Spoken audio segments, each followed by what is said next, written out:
In the wilderness, survival is all about life or death. Over the years, trappers, hunters, and pioneers mastered the wild. They built shelter in minutes, set traps that fed them through brutal winters, and travelled hundreds of miles through uncharted wilderness with nothing but instinct and experience to guide them. Today, most of these techniques have faded into history, lost in a world of modern convenience. But out here in the untamed wild, those skills meant everything.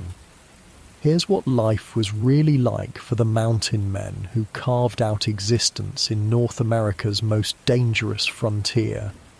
Hey, quick thing before we start. If you actually listen to these regularly, hit like or subscribe. I always wonder where everyone's at, so comment your city and what time it is. Weird to think some of you are having breakfast in London while I'm recording this at night here in the States.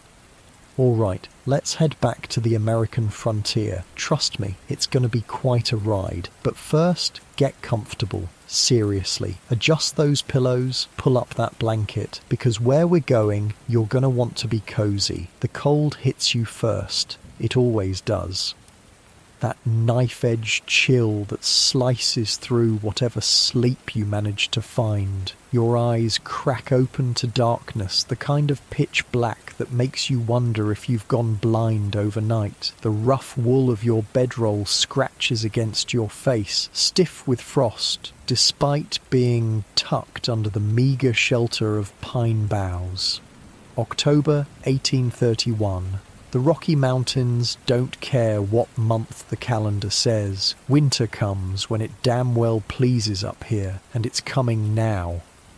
You're thinking, wait, how did people actually sleep outside in these temperatures? Good question. Badly. They slept badly, not like your temperature-controlled bedroom with that memory foam mattress. Your body aches from yesterday's 20-mile trek, muscles screaming from climbing ridges, crossing streams, breaking trail, hands raw and cracked from the dry mountain air. The ground beneath you might as well be stone, because it is stone, with just a thin layer of pine needles and one wool blanket between you and the frozen earth. James, you alive over there?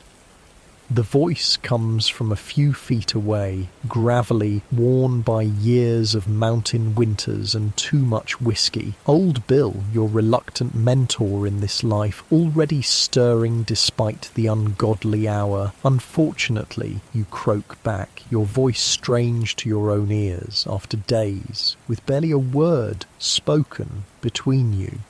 Sun's coming soon. Bill grunts. Need to check them traps before some damn Wolverine beats us to it. Fun fact from a historian I talked to, mountain men didn't talk much. When you spend weeks or months without human contact, you kind of forget how conversations work. Makes social anxiety today seem pretty tame by comparison. The reality of your situation crawls back into your consciousness. You've been in the mountains for nearly 3 months now. A greenhorn, that's what Bill calls you. A city boy from St. Louis who thought trapping beaver would be an adventure, a way to make your fortune in the West. What a damn fool you were. You've learned, though.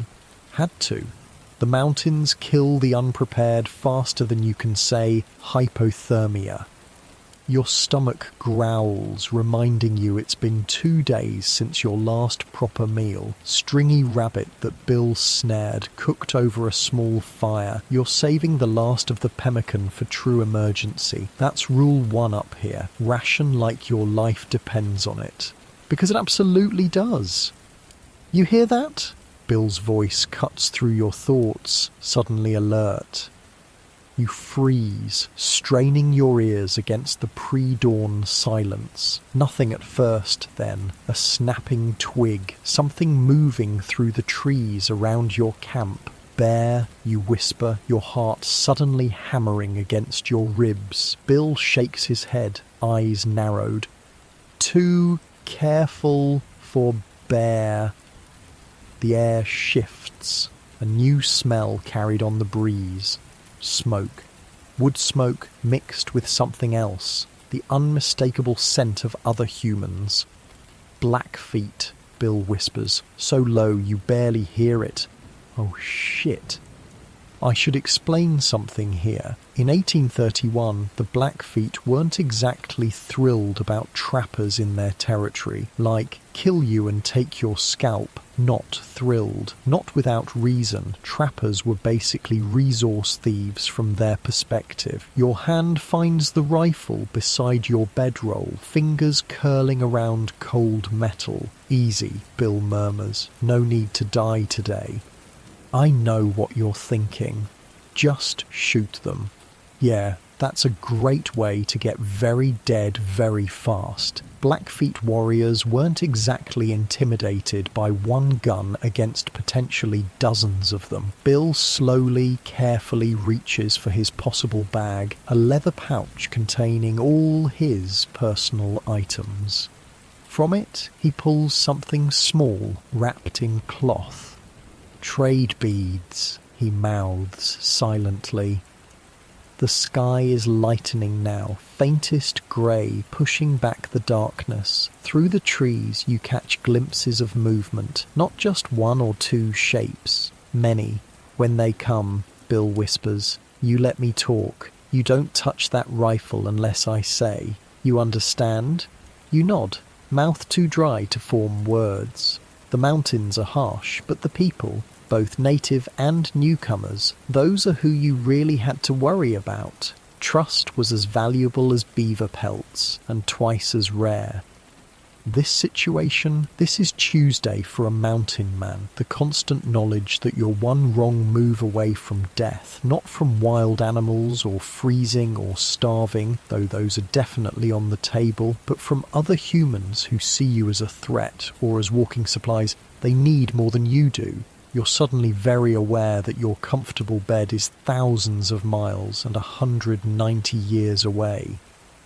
The first warrior steps into the clearing, tall, face-painted red and black, a trade musket in his hands. Behind him, more emerge from the trees, 7, 8, 9 of them, all armed. Bill slowly, carefully sits up, keeping his hands visible. His face shows nothing, not fear, not anger, just a flat neutrality that comes from years of these encounters.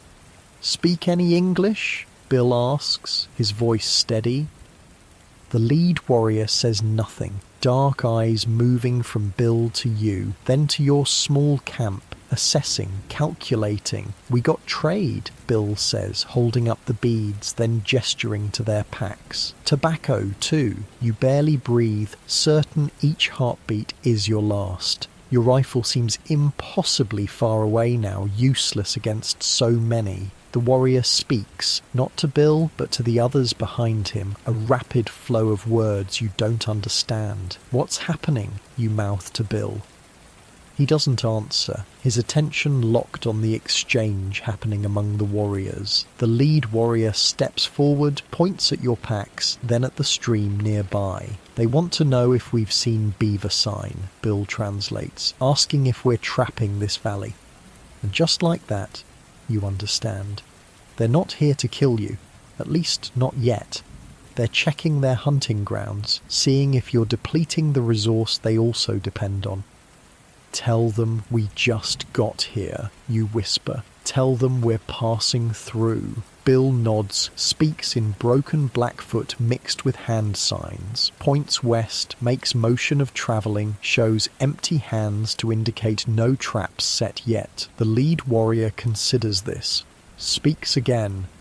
Bill's shoulders relax slightly. They're moving on, but they want the beads and some coffee. That's it? You ask, disbelieving. That's it, Bill confirms. For now. The transaction is quick. Bill hands over the beads and a small pouch of coffee grounds. The warriors take them without comment, then as quickly as they appeared, melt back into the forest. You release a breath you didn't realise you were holding. Jesus Christ, you whisper. I thought we were dead. Bill gives a short laugh, the sound rusty from disuse. Days young. Still plenty of time for dying. Mountain men had a different relationship with death than we do. It wasn't some distant, sanitized concept. It was a daily neighbor, the guy who might come knocking any minute. "Let's get moving," Bill says, already rolling up his bedding. "Need to be at the river by midday." And just like that, you're packing up. The sun's barely cresting the mountains, painting the snow-dusted peaks gold and pink. Any other time you'd call it beautiful. Now it just means you've survived another night. That's the first thing I learned researching mountain men. Survival wasn't an exceptional circumstance. It was the daily condition. Every single day was about making it to the next one. As you follow Bill down the slope toward the river valley, your mind drifts to what awaits you there. The whole reason you're in this godforsaken wilderness to begin with, beaver. Those flat-tailed, buck-toothed engineers of the waterways were worth their weight in gold back then, or more accurately, their pelts were. A single prime beaver pelt could fetch 4 sixtels in 1831. That's like $120, $180 today, all for a fancy hat back east. "Stop wool gathering," Bill grunts over his shoulder. "Watch where you're stepping." You focus back on the trail, or what passes for one, a game path, barely visible, winding through pine and aspen. One wrong step on these slopes could mean a broken ankle, and a broken ankle out here might as well put a gun to your head. "How much further to the river?" you ask, adjusting the heavy pack on your shoulders. Bill doesn't turn around. "When we get there, we'll be there." Classic mountain man answer. These guys didn't wear watches, didn't carry calendars. Time was measured in seasons, in daylight, in distance travelled. Speaking of which, I spent an embarrassing amount of time researching how far mountain men typically travelled in a day. The answer, it varied wildly. On good terrain, maybe 15-20 miles. In mountains or bad weather, sometimes just 3 to 5. They weren't trying to set records, they were trying to not die. 2 hours later, you're soaked with sweat despite the cold. The slope has grown steeper, the forest denser. Your thighs burn with the effort of picking through deadfall and rock. Then you hear it, the distant rush of water. Bill pauses, head cocked, listening. River's up, spring melt's still coming down from the high country. That's not great news. High water means dangerous trapping. Another hour of hard hiking brings you to a clearing, and there it is, the river. Not some gentle bubbling stream, but a churning, frothing monster cutting through the valley like a liquid knife. "Now we get to work," Bill says, dropping his pack. "This is where the real business of being a mountain man begins. Not the romanticized horseback riding through stunning vistas that you see in paintings. The brutal, exhausting, often disgusting work of harvesting beaver." "First thing," Bill says, opening his pack, "we need to make bait." He pulls out a small, dark object wrapped in oilcloth, unwraps it carefully. "What is that?" you ask, though the smell already gives you a clue. Sharp, musky, like nothing you've encountered before. "Castor gland," Bill says, holding up what looks like a shriveled, dark brown lump about the size of your thumb. "From the last beaver I took, back in April." The experts I talked to said this was basically a beaver's ball sack, I asked one historian. "Not exactly," he said. "Castor glands are located near the beaver's back end, but they're not testicles. They produce a substance called castoreum that beavers use to mark their territory." Whatever the anatomical specifics, the important thing was this. It stank, and beavers could smell it from remarkable distances. You watch as Bill takes out a small pot and begins to prepare the bait. He adds the gland, then pulls small pouches from his possible bag. Cinnamon, he explains, adding a pinch of brown powder, clove, nutmeg, and he pulls out a flask, pouring a splash of amber liquid into the mixture. Whiskey! The resulting paste looks like something you'd scrape off your boot, but to a beaver, apparently irresistible. Why does that work, you ask, trying not to gag at the smell. Bill shrugs. Smells like another beaver. Males think it's competition. Females think it's a mate. Either way, they come looking. That's the brilliant simplicity of frontier knowledge. No scientific papers, no controlled experiments, just generations of trial and error passed down by those who lived to pass it down. Now for the traps, Bill says, moving to the river's edge. The traps themselves are brutal in their efficiency, made of forged iron weighing around 5 pounds each with powerful spring mechanisms and steel jaws. They're designed to catch a beaver by the leg and hold it until the trapper returns. Usually we'd set these underwater, Bill explains, wading into the shallows. Beaver swims up, triggered by the bait, steps on the pan and snap. He demonstrates, setting the trigger mechanism with practiced ease. But with the river this high, we adapt. Instead of submerging the trap, Bill finds a small channel where beavers might travel between their lodge and feeding areas. He carefully positions the trap there, covering it with leaves and mud until it's nearly invisible. We secure it with a stake, he continues, hammering a length of wood into the ground and attaching a chain from the trap. Otherwise, beaver drags it into deep water and drowns before we get back. You might be thinking, isn't drowning the beaver the point? Actually, no. A drowned beaver's fur soaks up water, making the pelt harder to preserve. Trappers preferred to find the animal alive when possible, which, meant they had to kill it themselves. Mountain men weren't sentimental about this stuff. It was business, pure and simple. Now the bait, Bill says, taking a small amount of the foul-smelling paste and smearing it on a stick, which he positions near the trap. Beaver smells this, gets curious, steps right in the trap. You help Bill set 4 more traps along the river, learning the technique as you go. It's precise work, requiring attention to detail and knowledge of beaver behaviour. We'll check these at dawn tomorrow, Bill says as you finish the last one. Now we need shelter. The sky has clouded over during your work, the temperature dropping noticeably. In the mountains, weather changes faster than your Instagram feed. Looks like snow, you observe, eyeing the grey mass of clouds. Bill nods. Before nightfall, need to get a proper shelter up.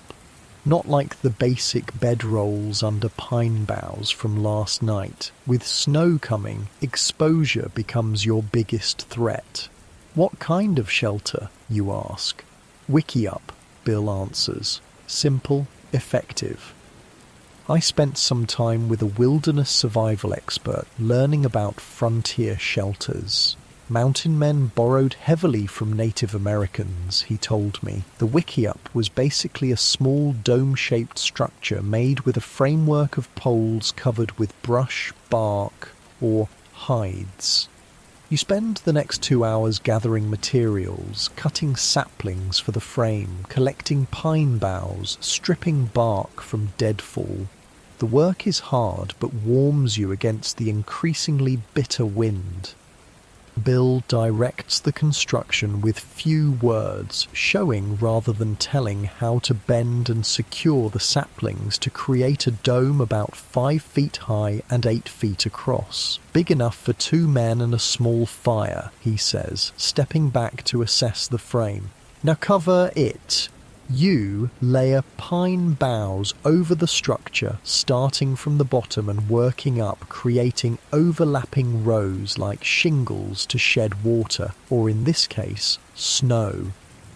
By the time you finish, fat white flakes are already beginning to fall. The forest around you quiets, sound dampened by the snowfall. The river continues its rush, but everything else seems to hold its breath. Get firewood, Bill orders, dry as you can find, under fallen logs, inside hollow trees. You scavenge while Bill creates a small fire pit inside the wiki-up, carefully clearing a space and surrounding it with river rocks. As darkness falls, you crawl into the shelter with an armload of the driest wood you could find. Bill has a small fire already catching, the smoke rising to a hole he's left at the top of the structure. Not too big, he warns, just enough for warmth. Too much smoke inside will blind us. The small space warms quickly, though smoke does sting your eyes despite Bill's careful fire management. You sit with your back against the curved wall, watching the snow fall through the smoke hole above. Will the traps still work in the snow? You ask. Bill nods. Beaver don't care about snow. They keep working. So do we. He pulls out some jerky from his possible bag, hands you a piece. It's hard as wood, tasting of salt and smoke. You have to suck on it for several minutes before it's soft enough to chew, but it's food, and out here, that's all that matters. Tomorrow, Bill says between bites, we check traps at first light, then move downstream, set more. How many beaver do we need, you ask? For it to be worth all this? Bill considers the question. 30, 40 prime pelts would make for a good season. That's about all we can carry anyway. 40 beaver pelts at roughly $5 each, $200, equivalent to over $6,000 today. Not bad for a few months' work, if you survive. What about the Blackfeet, you ask, the morning's encounter still fresh in your mind? Bill shrugs. We keep watch. We move quick. We don't stay in one place too long. The snow falls heavier now, visible through the smoke hole as swirling white against black. Inside your rough shelter, the small fire casts dancing shadows on the walls. Despite the discomfort, the smoke, the hard ground, the persistent cold touching any body part, not directly facing the flames. There's a primitive satisfaction to the moment. You've made it through another day in a place that doesn't care if you live or die. Bill, you say after a long silence, how long have you been doing this? The older man stares into the small fire. 15 winters, he finally answers. Started when St. Louis was barely more than a trading post. What keeps you coming back, you ask? You gesture at the wilderness beyond your shelter walls. Bill doesn't answer immediately. When he does, his voice is quiet. Out here, a man knows exactly where he stands. Nature don't lie to you, don't cheat you, try to kill you, sure, but it's honest about it. He pokes at the fire with a stick. Cities are full of smiling men who'd slit your throat for $1. At least out here you see the knife coming. The mountain men weren't just skilled survivors. They were people choosing a brutal freedom over what they saw as a dishonest civilization. Something to think about while you're lying in your comfortable, safe, modern bed. The fire pops, sending a spark onto your leg. You brush it away, feeling the cold creep back in as the flames dwindle. Get some sleep, Bill says. Dawn comes early and the beaver won't wait. You settle onto your bedroll, using your pack as a pillow. Outside, the wind picks up, whistling through the trees. Snow patters gently on the pine boughs covering your shelter. Despite the hard ground beneath you, exhaustion pulls at your limbs. The last thing you see before closing your eyes is Bill, still sitting up, knife in one hand, staring at the smoke hole above as if expecting something to come through it at any moment. And you realise he probably is. Because in the wilderness of 1831, survival wasn't just a skill, it was everything. Morning comes with the kind of cold that makes your bones ache. You wake to the sound of Bill stirring the fire back to life, the small flames casting just enough light to see his frost-bearded face in the pre-dawn darkness. Outside, snow has blanketed the world, 6 inches at least, transforming the forest into something alien and silent. Trap line, Bill grunts, handing you a piece of jerky for breakfast. Eat while we move. Your body protests as you roll up from the ground. Everything hurts. Your back from sleeping on stone. Your hands from yesterday's work. Your feet from miles of mountain hiking in boots that still haven't broken in properly. This is what they don't put in the adventure books. The constant grinding discomfort of frontier life.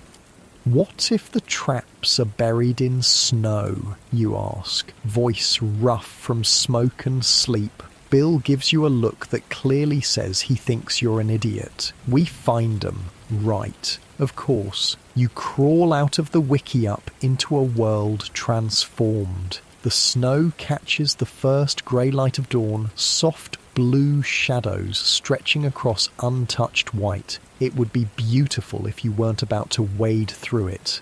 Stay in my tracks, Bill orders, stepping out first, breaking trail through the fresh powder. You follow, grateful for the slightly easier path he creates. The snow is deeper than it looked, coming halfway up your shins with each step. Within minutes your feet are numb and your pants are soaked to the knee. Remind me why we can't just wait for the snow to melt, you mutter. Bill doesn't even turn around. 'Cause we'll starve before spring, boy. Fair point. Mountain men didn't have the luxury of sick days or weather delays. Nature doesn't care about your comfort. Either you adapt or you die. The river looks different in morning light, still dangerous, but the snow along its banks softens its appearance. Bill leads you to the first trap, memory guiding him more than any visible markers. Here, he says, stopping at what looks like just another patch of snow-covered ground. He kneels, brushes away the white powder, and reveals the chain leading to the trap, gives it a tug. Resistance. Got something, he says, a rare hint of satisfaction in his voice. He pulls steadily on the chain, drawing up the trap from beneath a layer of wet leaves and mud. And there it is. A large beaver. Leg caught in the steel jaws, very much dead. Drowned itself, Bill observes, examining the animal. Pulled the trap into deeper water despite the stake. The beaver is bigger than you expected, maybe 30 pounds, with rich dark fur and that iconic flat tail. Its small front paws look almost human, like tiny hands. Something about that makes this harder to look at than you anticipated. Don't go soft, Bill warns, catching your expression. Ain't a pet. I know, you say quickly, just bigger than I thought. Bill nods. Good size. Prime pelt. He reaches for his knife, not the small one he keeps in his belt, but a larger one from his pack. Now you learn the next part. The next part, it turns out, is skinning the beaver. Bill works with practiced efficiency, making an initial cut around the animal's hind legs, then essentially pulling the hide off like a wet sock, turning it inside out as he goes. Keep the fur side in, he instructs as you watch. Keeps it clean, makes it easier to flesh later. The smell is something, a mix of wet animal, river mud, and something musky that must be uniquely beaver. Not pleasant, but you're starting to realise that pleasant smells are a luxury of civilization. What about the meat, you ask as Bill finishes removing the pelt. Edible, Bill says. Some parts better than others. We'll take the tail and the back legs. Rest goes back to the forest. Wait, beaver tail is edible? People eat the tail. Bill actually cracks something close to a smile, mostly fat. Good eating in winter. I looked this up. Beaver tail was considered a delicacy among mountain men and native tribes. It's almost entirely fat, which made it incredibly valuable in an environment where calories meant survival. Trappers would roast it over fire until the scaly outer part could be peeled off, revealing the fatty tissue inside.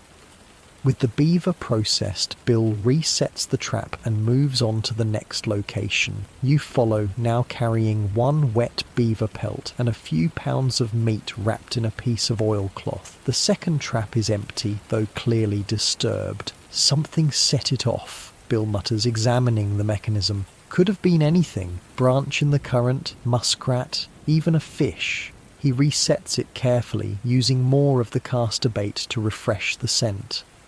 The third trap holds another beaver, smaller than the first, but still a good size. This one is alive. Step back, Bill warns as you approach. The beaver thrashes when it sees you, teeth bared, trying to drag itself and the trap toward the water. Those teeth, I read that beaver incisors can be up to 20 centimeters long. Basically nature's chisels. They can fell a 12-inch diameter tree in under an hour. Imagine what they could do to your leg.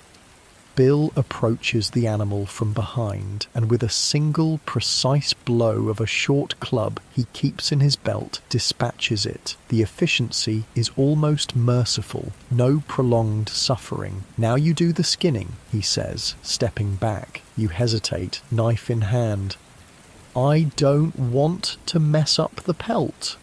You will, Bill says flatly. Only way to learn is to ruin a few. Better to ruin this small one than a prime pelt later. So you kneel in the snow and try to mimic what you saw Bill do earlier. Your cuts are hesitant, your hands clumsy in the cold. The hide doesn't separate as easily as it did when Bill did it. You're cutting too deep, he corrects, just through the skin, not into the meat. You adjust, finding the right pressure. It's disturbingly intimate work, this separation of skin from flesh. By the time you finish, your hands are bloody to the wrists and the pelt is, well, not as neat as Bill's, but intact. It'll do, Bill says, which from him is practically a standing ovation. The fourth and fifth traps are empty, though Bill seems unsurprised. 1 in 3 is good odds, he explains as you hike back to camp. 2 in 5 is excellent. At the wiki-up, Bill shows you the next step in processing the pelts. Fleshing, he explains, taking the first pelt and spreading it on a smooth log he's positioned near the fire. The hide is inside out, the fur protected, the skin side, still with bits of fat and membrane attached, facing up. He takes a specialized tool from his pack, a dull curved blade attached to a handle. Fleshing knife, he explains, too sharp and you'll cut through the hide. You watch as he scrapes the skin side, removing every last bit of fat and tissue. Clean hide takes the tanning better, he explains. Any flesh left will rot, ruin the pelt. After demonstrating on the first beaver, he hands you the tool. Your turn. Your attempts are slow, too cautious at first, then too aggressive. Bill adjusts your technique with gruff instructions. By the time you finish the second pelt, your arms ache, but the hide is clean. Now we stretch them, Bill says.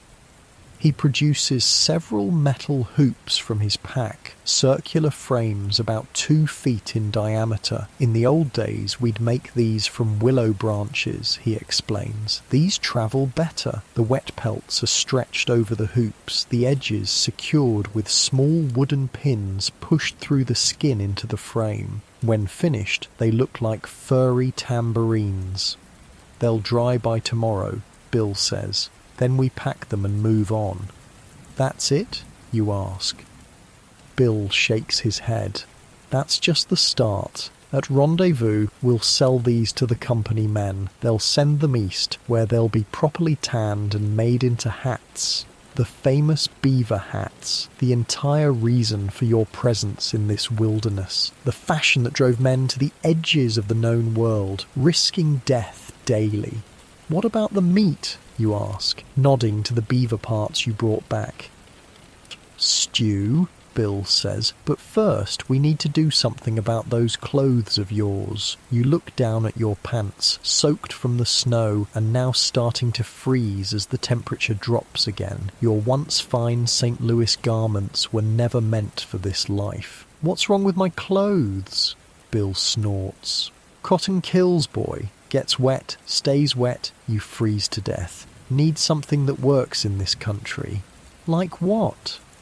Buckskin, Bill says simply, and lucky for you, I got a hide nearly ready. From his pack, Bill pulls a rolled deer hide, not a pelt like the beaver. This has clearly been through some kind of tanning process already. Shot a small buck 3 days before I found you, he explains. Been working this hide at night while you sleep. Wait, you haven't been sleeping? No wonder he's always awake before you. Bill shrugs. Sleep when necessary. This was more important. Can't have you dying from wet clothes. There's a weird kind of care in his gruffness. He might not like you much, but he's invested in keeping you alive. Bill spreads the hide on the ground outside the wiki up. The snow has stopped, though the air remains frigid. First step in making buckskin is getting a fresh hide, he explains. Then you do the same as with the beaver. Flesh it, get all the meat and fat off.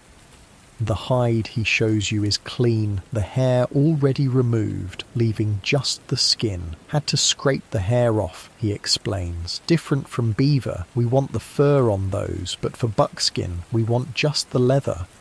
One of the things people don't think about with historical clothing is that there weren't really waterproof fabrics. Wool stayed warm even when wet, but got heavy. Buckskin was lightweight and good at blocking wind, but had other quirks. Mountain men had to know what worked for each condition. Now comes the important part, Bill says, picking up a small wooden bowl he's had sitting by the fire. Inside is a greyish mass that looks like, oh God.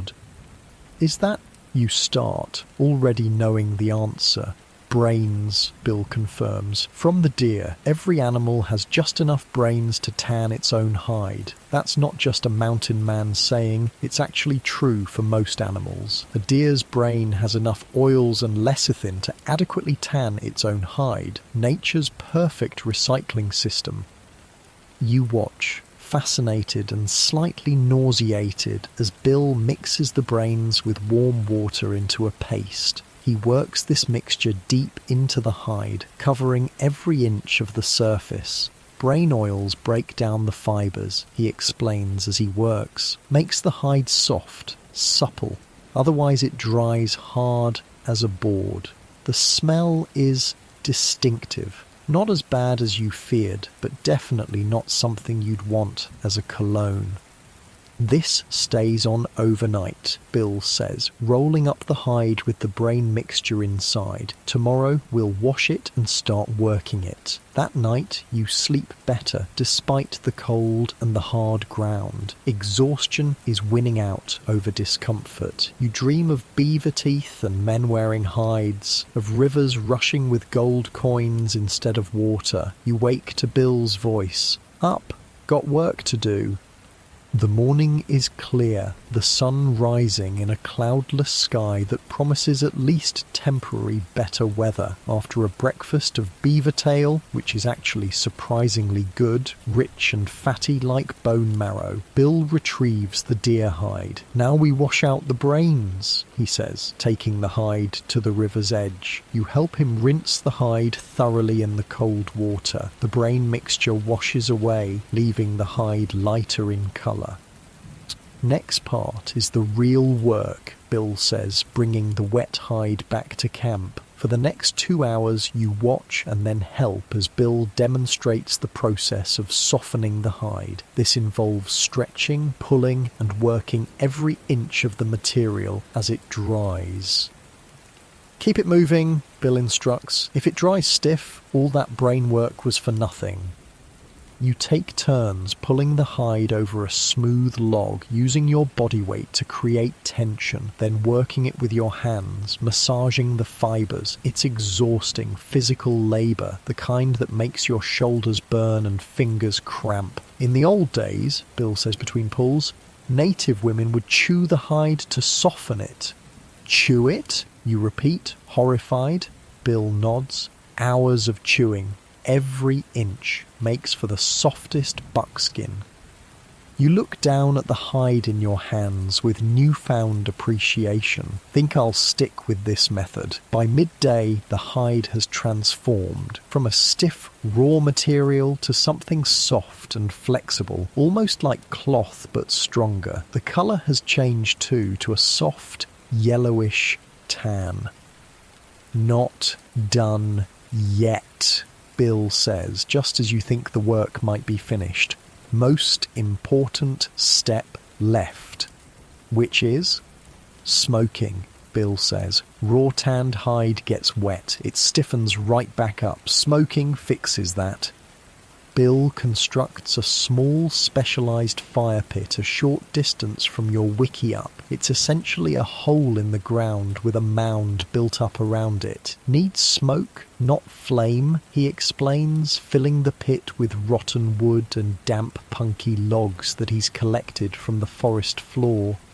I actually tried to find exactly what punky wood is. It refers to wood that's partially decomposed, soft and spongy from fungal activity. It smoulders rather than burns with flame, producing lots of thick smoke, perfect for this application. With the smoke-producing fire ready, Bill sews the buckskin into a rough bag shape with sinew, thin, strong fibres from animal tendons that serve as thread. He leaves one end open.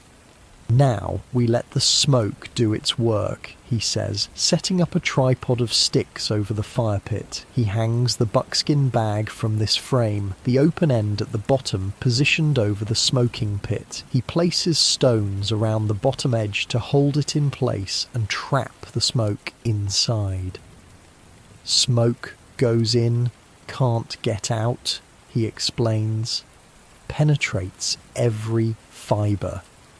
The rich, thick smoke billows up into the buckskin bag, inflating it like a primitive balloon. The smell is earthy and strong, not unpleasant but pervasive. You know instinctively that this smell will never fully leave the hide. How long does this take, you ask?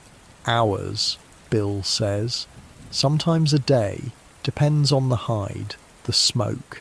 While the buckskin smokes, Bill turns his attention to the beaver pelts still drying on their hoops. Another day for these, he assesses, touching one carefully. Then we pack them for travel. The rhythm of mountain life becomes clearer to you now. Everything has a process, a timing that can't be rushed. Nature sets the schedule and humans adapt. The snow, the river, the animals, the sun all dictate what can be done and when. Late in the afternoon, Bill checks the smoking buckskin. Satisfied with the colour, now a rich golden brown, he removes it from the smoke frame. Done, he announces, laying it out. Now we can make you something useful. The material has transformed again, still soft and flexible, but now with that distinctive smoky colour and scent that marks real buckskin. Bill cuts into it with his knife, working without any pattern or template, just knowledge carried in his hands from years of necessity. He cuts a simple shirt shape, really more of a pullover, and then leggings that can be tied to a belt. Try these, he says, handing you the rough-cut buckskin pieces, better than what you've got. You slip the buckskin shirt over your cotton one. Immediately you feel the difference. It blocks the wind completely, something your city clothes never managed. The leggings, too, when tied over your wet pants, provide immediate relief from the biting cold. This is amazing, you admit, moving around to test the fit. Ain't pretty, Bill acknowledges, but it'll keep you alive. It's strange to wear something so primitive, yet undeniably practical. No buttons, no fancy stitching, no fashionable cut. Just function. Your fine St. Louis clothes now seem ridiculous in comparison, like trying to survive the wilderness in a tuxedo. What makes buckskin so good, you ask? Genuinely curious now. Bill considers for a moment, not a man used to explaining things that are obvious to him. Breathes, he finally says. Keeps wind out, but sweat can escape. Dries quick if it gets wet. Strong, won't tear in brush. Quiet, won't make noise when you're hunting. He touches the material at your shoulder, and with the smoking, it stays soft even after getting wet. You're beginning to understand that mountain men weren't just tough, they were practical scientists in their own way. Everything they did had a reason, refined through generations of trial and deadly error.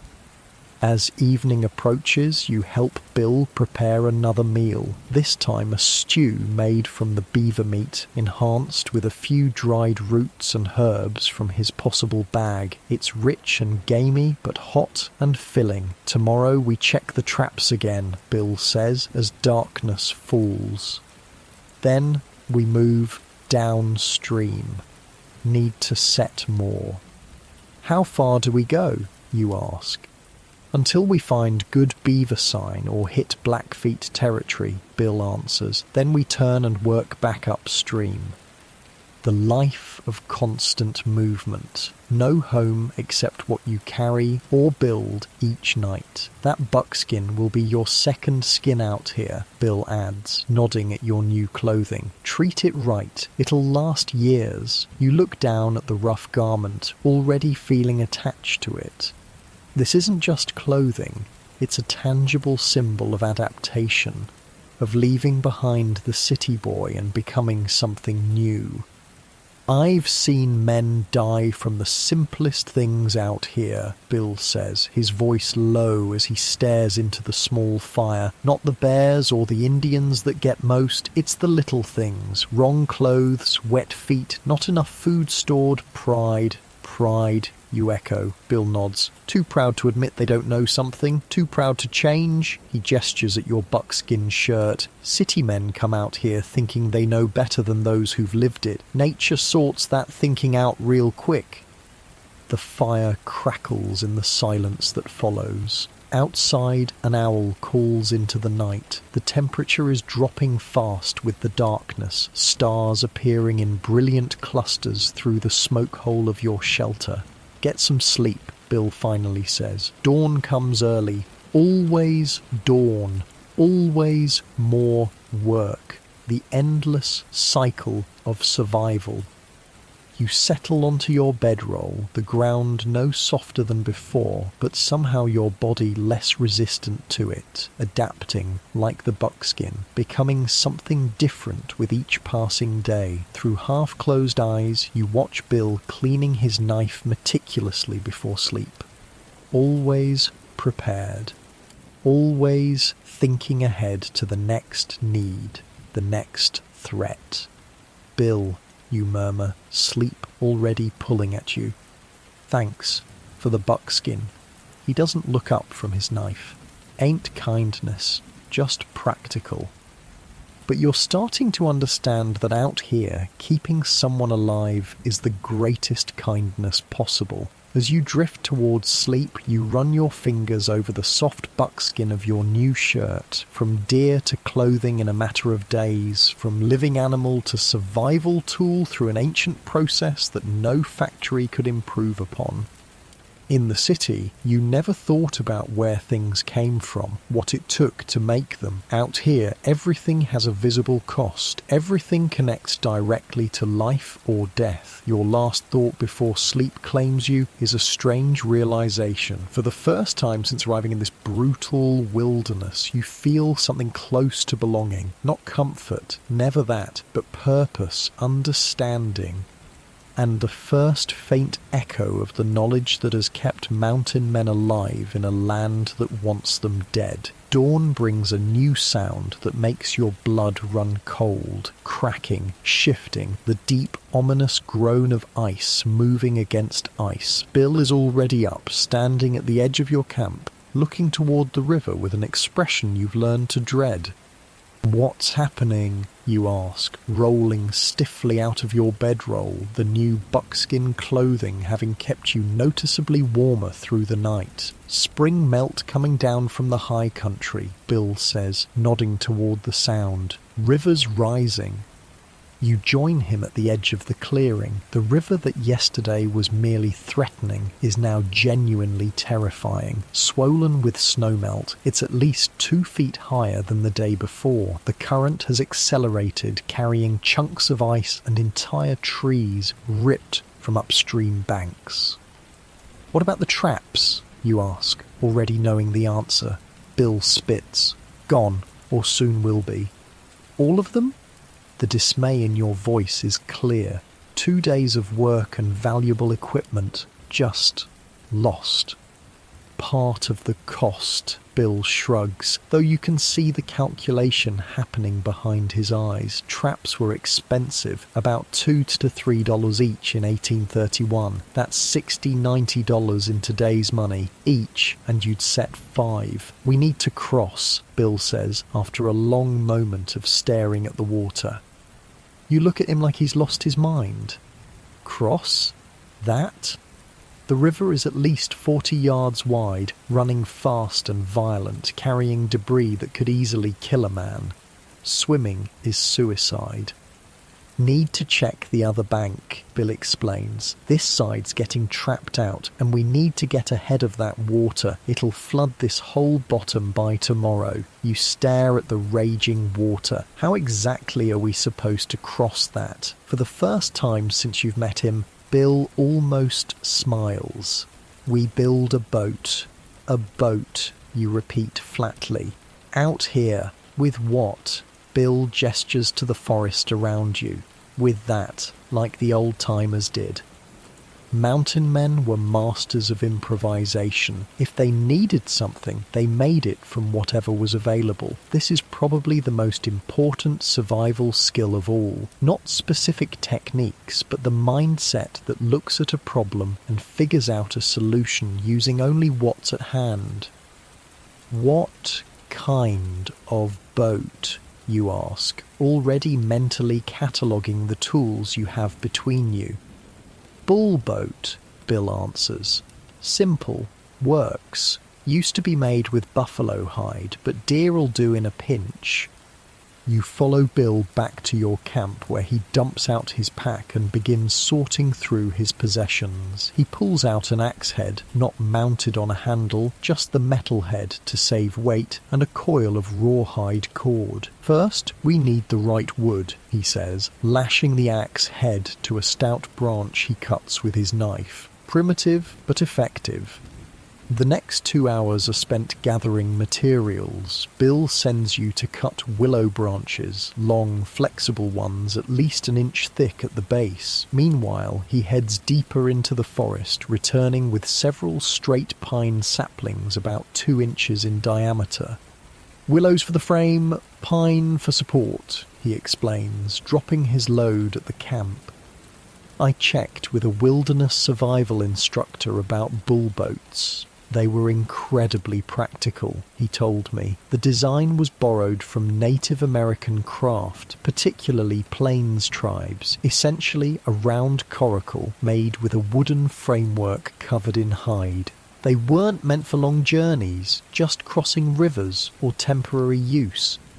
Under Bill's direction, you help bend the willow branches into a rough circle about 7 feet in diameter. The ends are overlapped and lashed together with rawhide. More willows are bent across this circle, creating a basket-like framework. "Now the cross braces," Bill says, cutting the pine saplings to the right length and lashing them across the willow frame for rigidity. The work is faster with 2 people, one holding while the other ties. By midday, you have a sturdy circular frame that looks like an enormous shallow basket. "Now for the covering," Bill says, opening his pack again. He pulls out another deer hide, larger than the one used for your buckskin clothing and still with the hair on. "Always carry a spare hide," he explains, seeing your surprise. "Too useful to be without." The hide is still somewhat stiff but workable. Bill shows you how to stretch it over the frame, hair side down. Want the smooth side out, he explains. Less drag in the water. The hide barely covers the frame, its edges just reaching around to the bottom. Bill uses an awl to punch holes along the edge of the hide, then threads raw hide through, lashing it tightly to the frame. Needs to be waterproof, he explains, working methodically around the circle. Any gap and we sink. Once the hide is secured, Bill produces a small pot of rendered animal fat from his pack. Bear grease, he says, makes it waterproof. Together, you coat the outer surface of the bullboat with the grease, paying special attention to the seams where the hide is lashed to the frame. Ain't pretty, Bill acknowledges when you finish, but it'll float. The boat looks primitive, almost comically so, a round, shallow basin about 7 feet across and maybe 2 feet deep. It resembles nothing so much as a giant hide-covered saucer. How do we steer it, you ask, circling the craft skeptically. You don't, exactly, Bill admits. Come on, more like Gaimonti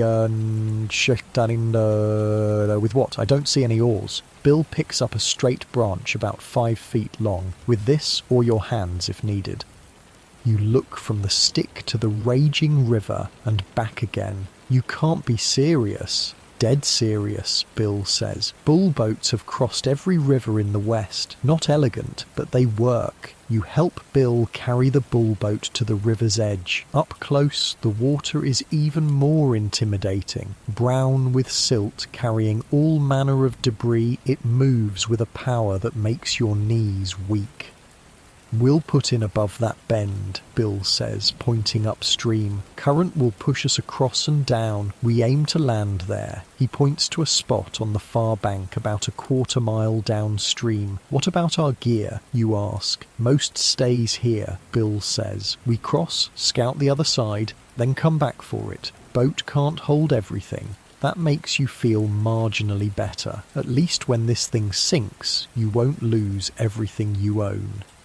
Bill places his rifle, powder horn, and possible bag in the centre of the bullboat, covering them with an oilcloth. You do the same with your weapon. If it goes over, let it go, Bill instructs, seriously. Gear can be replaced. You can't. With everything secured, Bill demonstrates how to get into the craft. It's trickier than it looks. The bullboat has no keel, nothing to keep it stable or upright. It shifts and wobbles with every movement.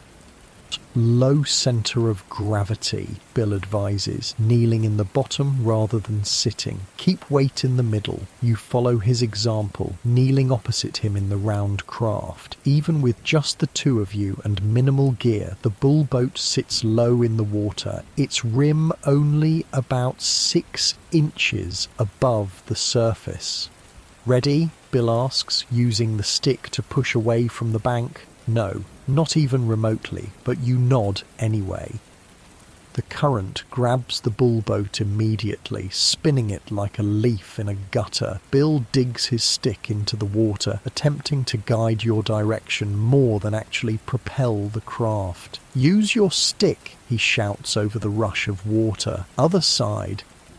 You plunge your branch into the river, feeling the incredible force of the current try to tear it from your grasp. Together, you and Bill perform an awkward paddling dance, each trying to counter the spin of the boat while also angling it toward the far shore. Water splashes over the edge with every wave and movement, beginning to pool at your knees. The bullboat is floating, but just barely.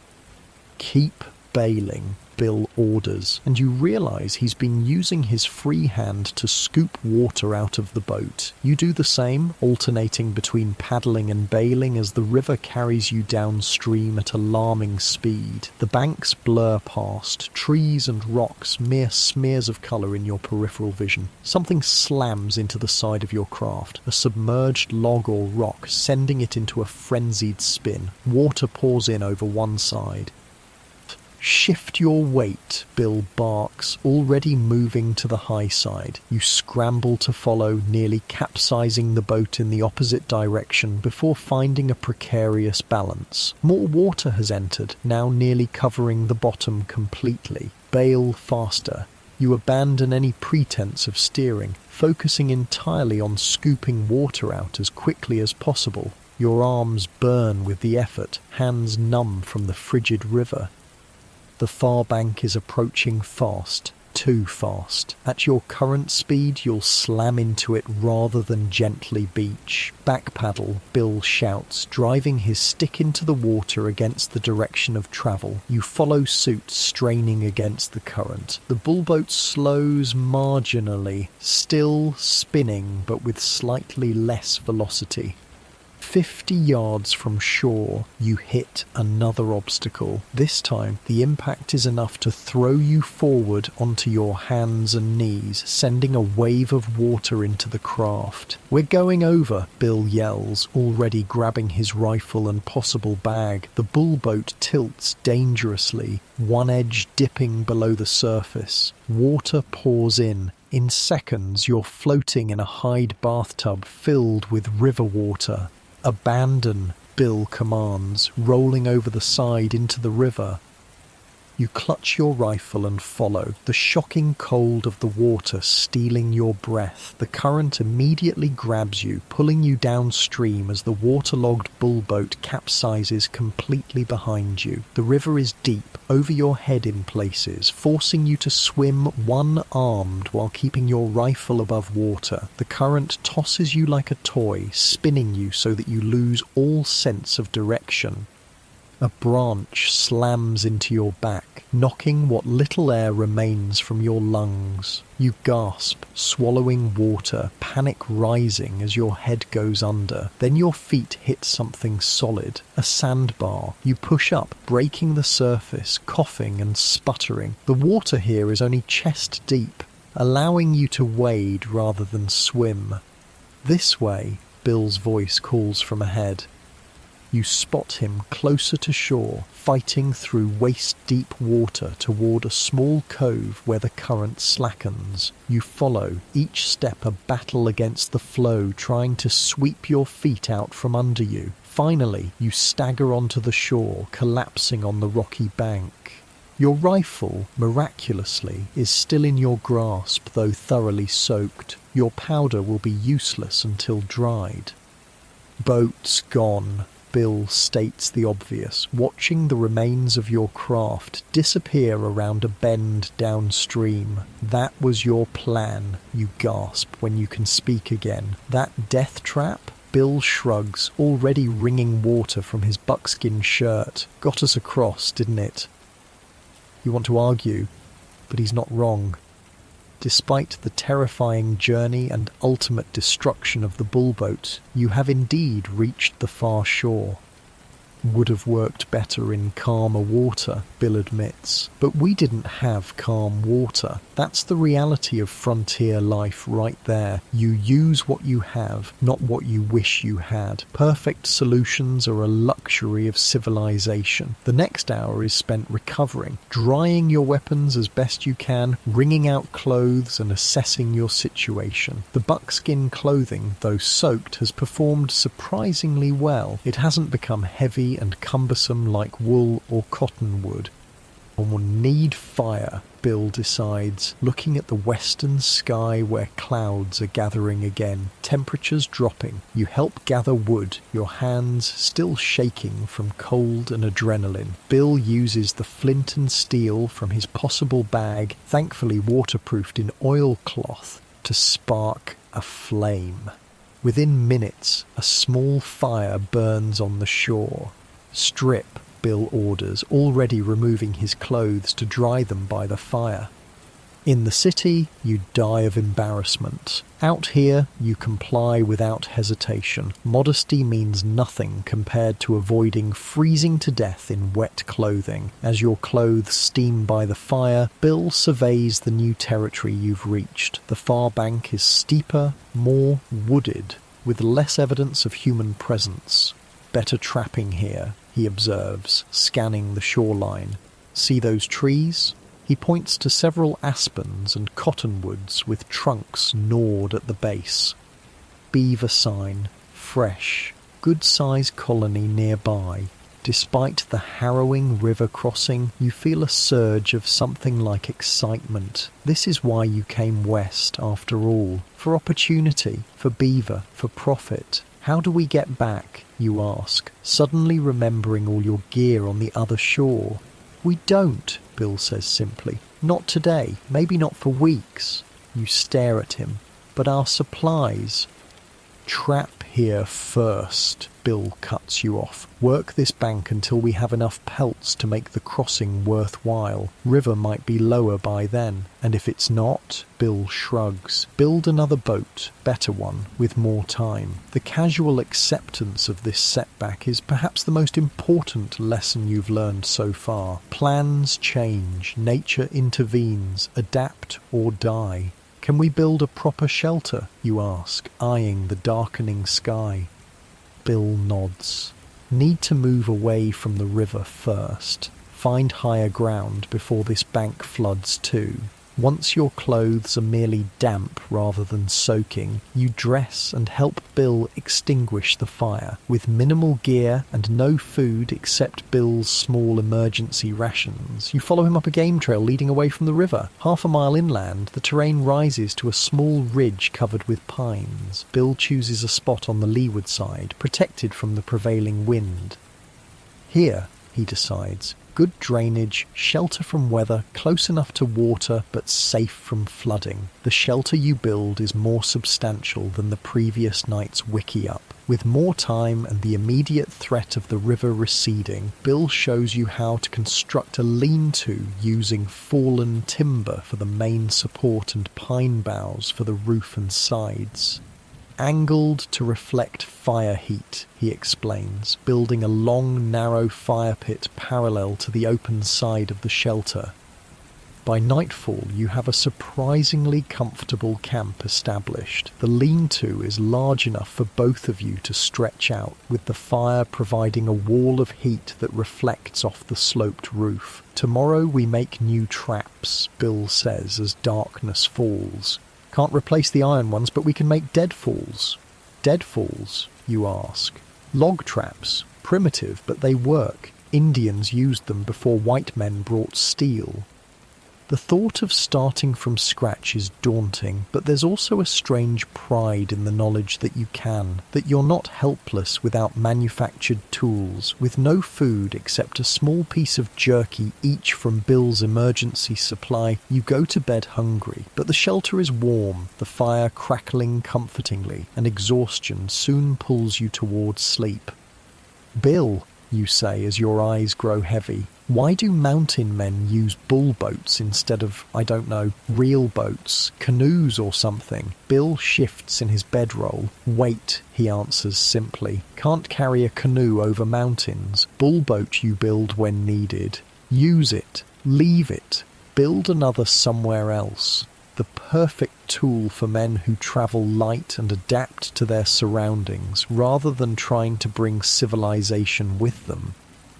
Would have worked better if the river wasn't flooding, you observe drowsily. Usually does, Bill agrees, but usually gets men killed out here. As you drift towards sleep, you realize that's perhaps the most important lesson of the day. There is no usually in the wilderness. No guarantees, just skills, judgment, and the willingness to risk everything on a hide-covered frame of sticks when the river needs crossing. The sound of the rushing water follows you into your dreams, where you're endlessly spinning in a bullboat that never quite sinks and never reaches shore, always in between, always at the mercy of forces beyond your control, just like real life on the frontier. Morning comes with the distant rumble of thunder. Your body is a catalogue of complaints, muscles stiff from yesterday's swim, skin chafed from damp buckskin, stomach hollow with hunger, but you're alive, which counts for something out here. Bill is already up, as usual, standing at the edge of the ridge, staring out at the landscape with practiced eyes. Storm coming, he says as you join him. 2, maybe 3 hours away. You scan the horizon. The sky looks mostly clear to you, with just a faint darkening to the west. How can you tell? Birds, he says, pointing to a flock moving eastward. They know. So do I. You've noticed this about Bill, and presumably about all mountain men who survived more than one season. They don't just see nature, they read it like a language written in wind patterns, animal behaviour, cloud formations. What's the plan, you ask, your empty stomach answering for you with an audible growl. Food first, Bill says, then navigation. He leads you down the ridge toward a small creek feeding into the main river. The water runs clear here, unlike the muddy torrent you crossed yesterday. Watch, Bill says, stopping at the creek's edge. He stands motionless, eyes fixed on the water. You wait, struggling to match his patience, unsure what exactly you're watching for. Then Bill moves, a blur of speed so sudden it startles you. His hands plunge into the water and emerge holding a thrashing trout about a foot long. Breakfast, he announces, tossing the fish onto the bank. Holy shit, did he just catch a fish with his bare hands? How did you start? Patience, Bill cuts you off. Seeing where they hold in the current, quick hands, he makes it sound so simple, like anyone could do it. Your turn, he says, stepping back from the creek. Right.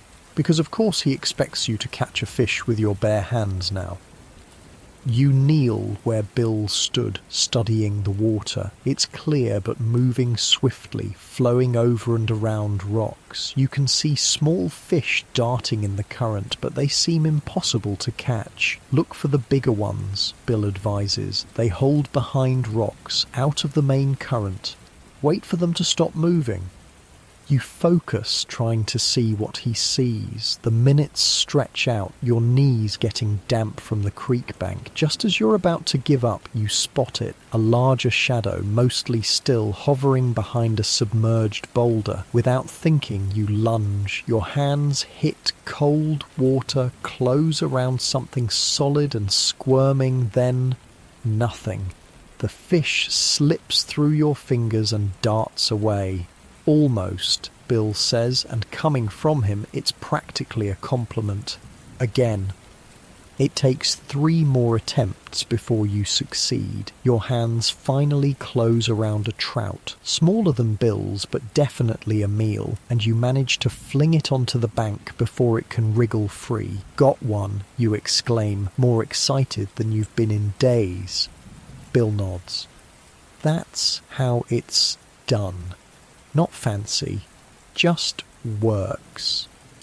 Within the hour, you've cleaned the fish and cooked them over a small fire. No seasonings except a pinch of salt from Bill's supply, but it's still the best meal you can remember eating. Amazing how hunger changes your standards. After breakfast, Bill shifts focus.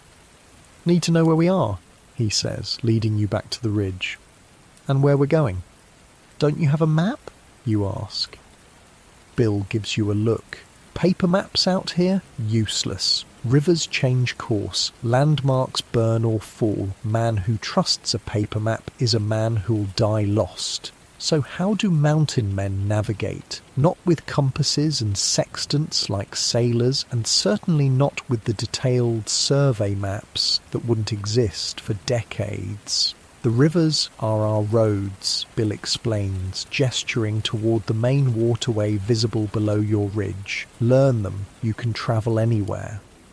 He points west toward the mountains. That river comes from there. 3 major forks above us. South Fork rises near Spanish lands. Middle Fork has the best beaver, but worst Blackfeet trouble. North Fork is mineral springs and poor trapping. This entire geography lesson is coming straight from his head. No paper, no compass, just knowledge accumulated through experience and shared among mountain men at their yearly rendezvous. How do you remember it all? You ask, genuinely impressed.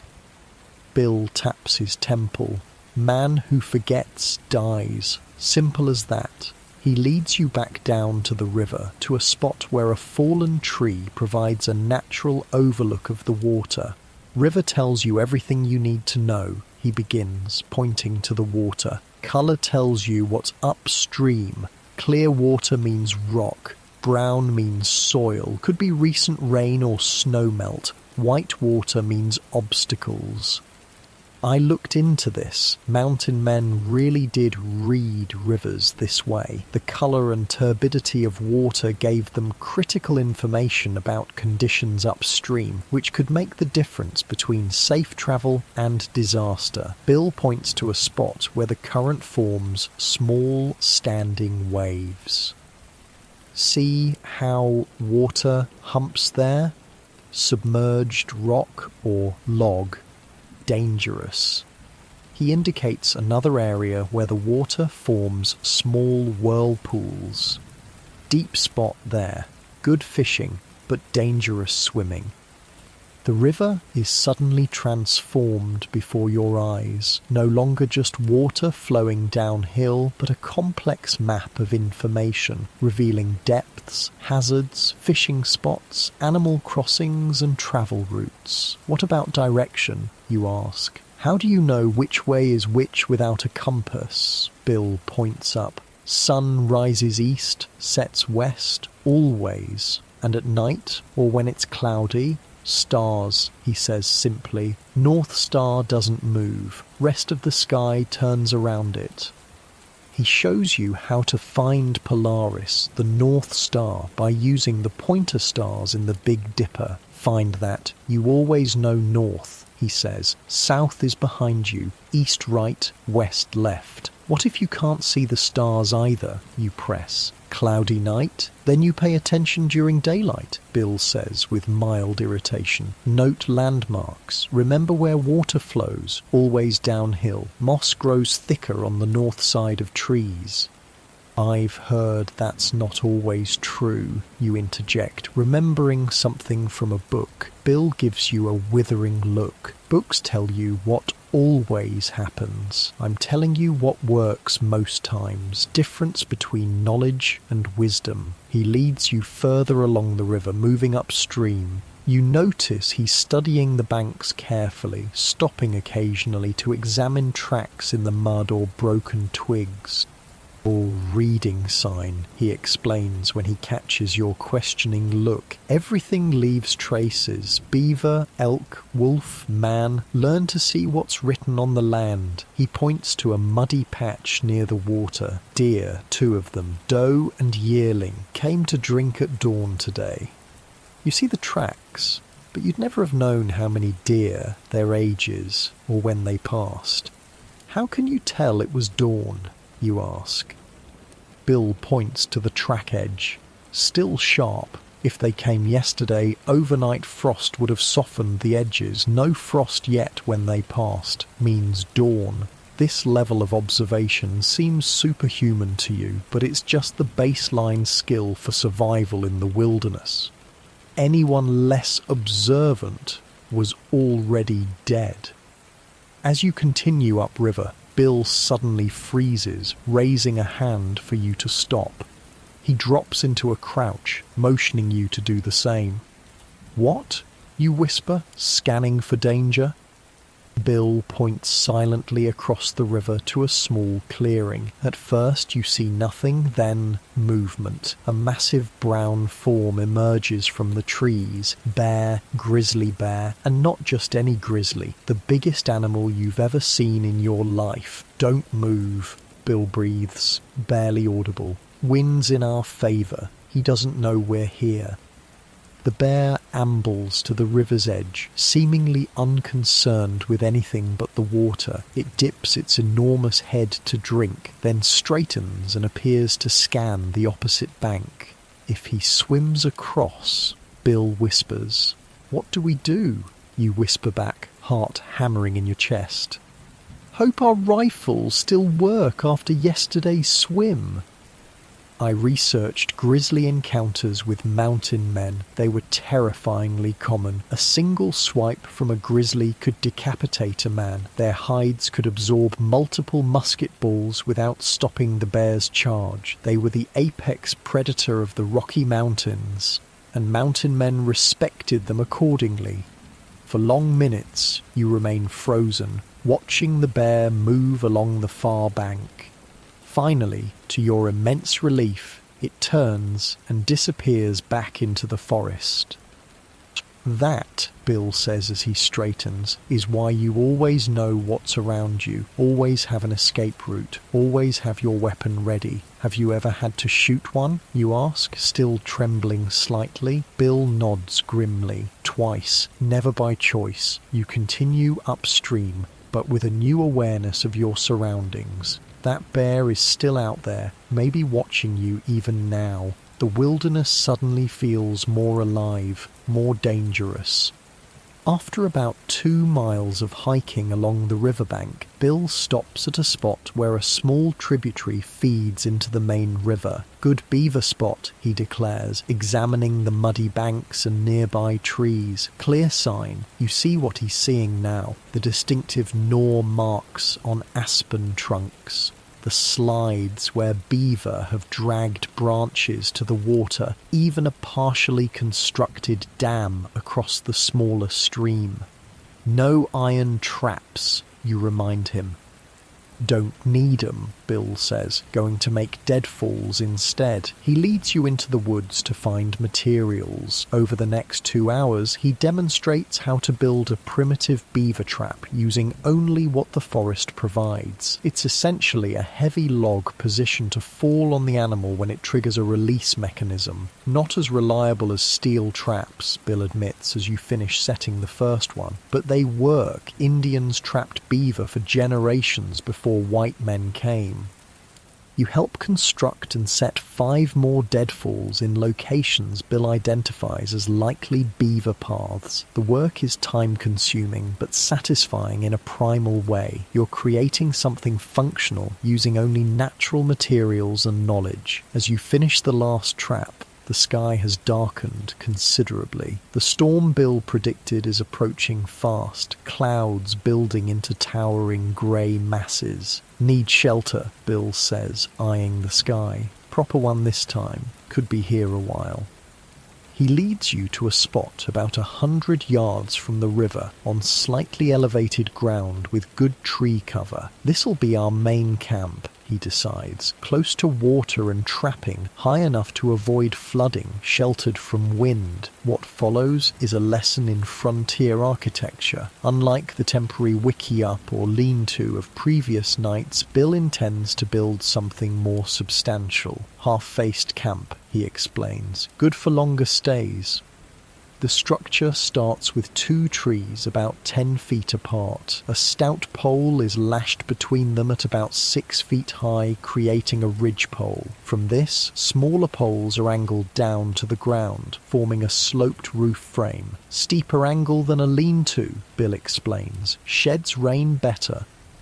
You gather pine boughs while Bill constructs a lattice of branches across the roof frame. The boughs are layered over this lattice, starting from the bottom and working up, creating a surprisingly effective roof. The front of the shelter remains open, while the sides and back are closed in with more branches and boughs. The result is a 3-sided structure with the open face positioned away from the prevailing wind. Fire goes here, Bill says, creating a fire pit a few feet from the open side. Heat reflects off the roof, keeps the inside warm. By the time the first raindrops fall, you have a shelter that feels almost luxurious compared to previous nights. The space inside is large enough for both of you to sit upright, with room for your minimal gear and enough space to sleep without touching. The rain comes suddenly, not a gentle build-up, but an immediate deluge, hammering down with tropical intensity. Wind drives it sideways, but your shelter, positioned correctly, remains mostly dry inside. From your protected vantage point, you watch the storm lash the forest. Lightning flashes, thunder booms overhead, and the world becomes a chaotic swirl of water and wind. "This is why we moved away from the river," Bill comments, nodding toward the direction of the main waterway. "Flash floods in this country can rise 20 feet in minutes. The thought of being caught in such a flood makes your stomach tighten. So many ways to die out here, each requiring different knowledge to avoid. As the storm rages, Bill continues your education.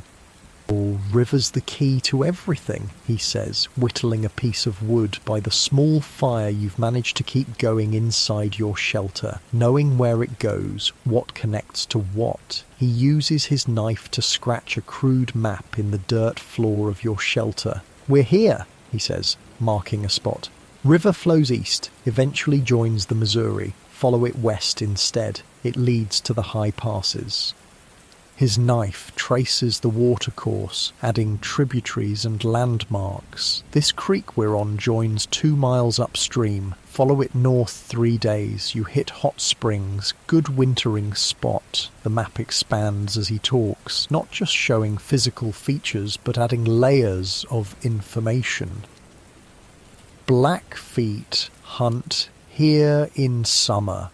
He marks an area. "Avoid. Crow territory here, friendlier to trappers, but watch your horses.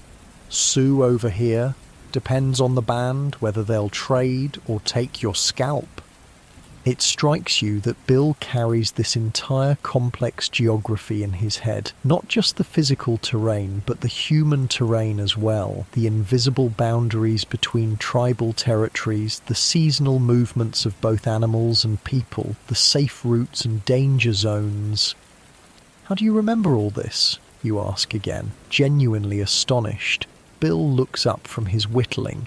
"Same way you remember the streets in St. Louis. You live here long enough, it becomes part of you."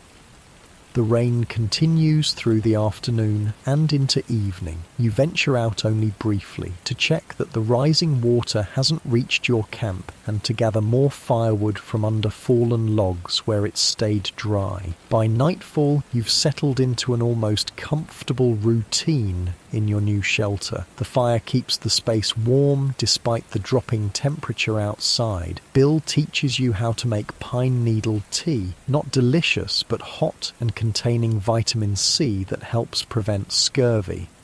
"Tomorrow we check the dead falls," Bill says as darkness envelops the forest outside. "If we're lucky, we'll have beaver for breakfast. And if we're not, you ask?" "More fish," Bill shrugs. "Or maybe grouse. Saw sign of them nearby." The adaptability still amazes you. No store, no supplies, just knowledge of what the land provides and how to take it. "Bill," you say after a comfortable silence, "why did you agree to take me on? I know the company assigned you to show me the ropes, but you could have said no." Bill continues whittling for a long moment before answering. "Trapping's dying," he finally says. "More men coming west every year, fewer beaver left. Hudson's Bay Company poisoning streams up north to keep Americans out. Silk hats becoming fashionable back east instead of beaver."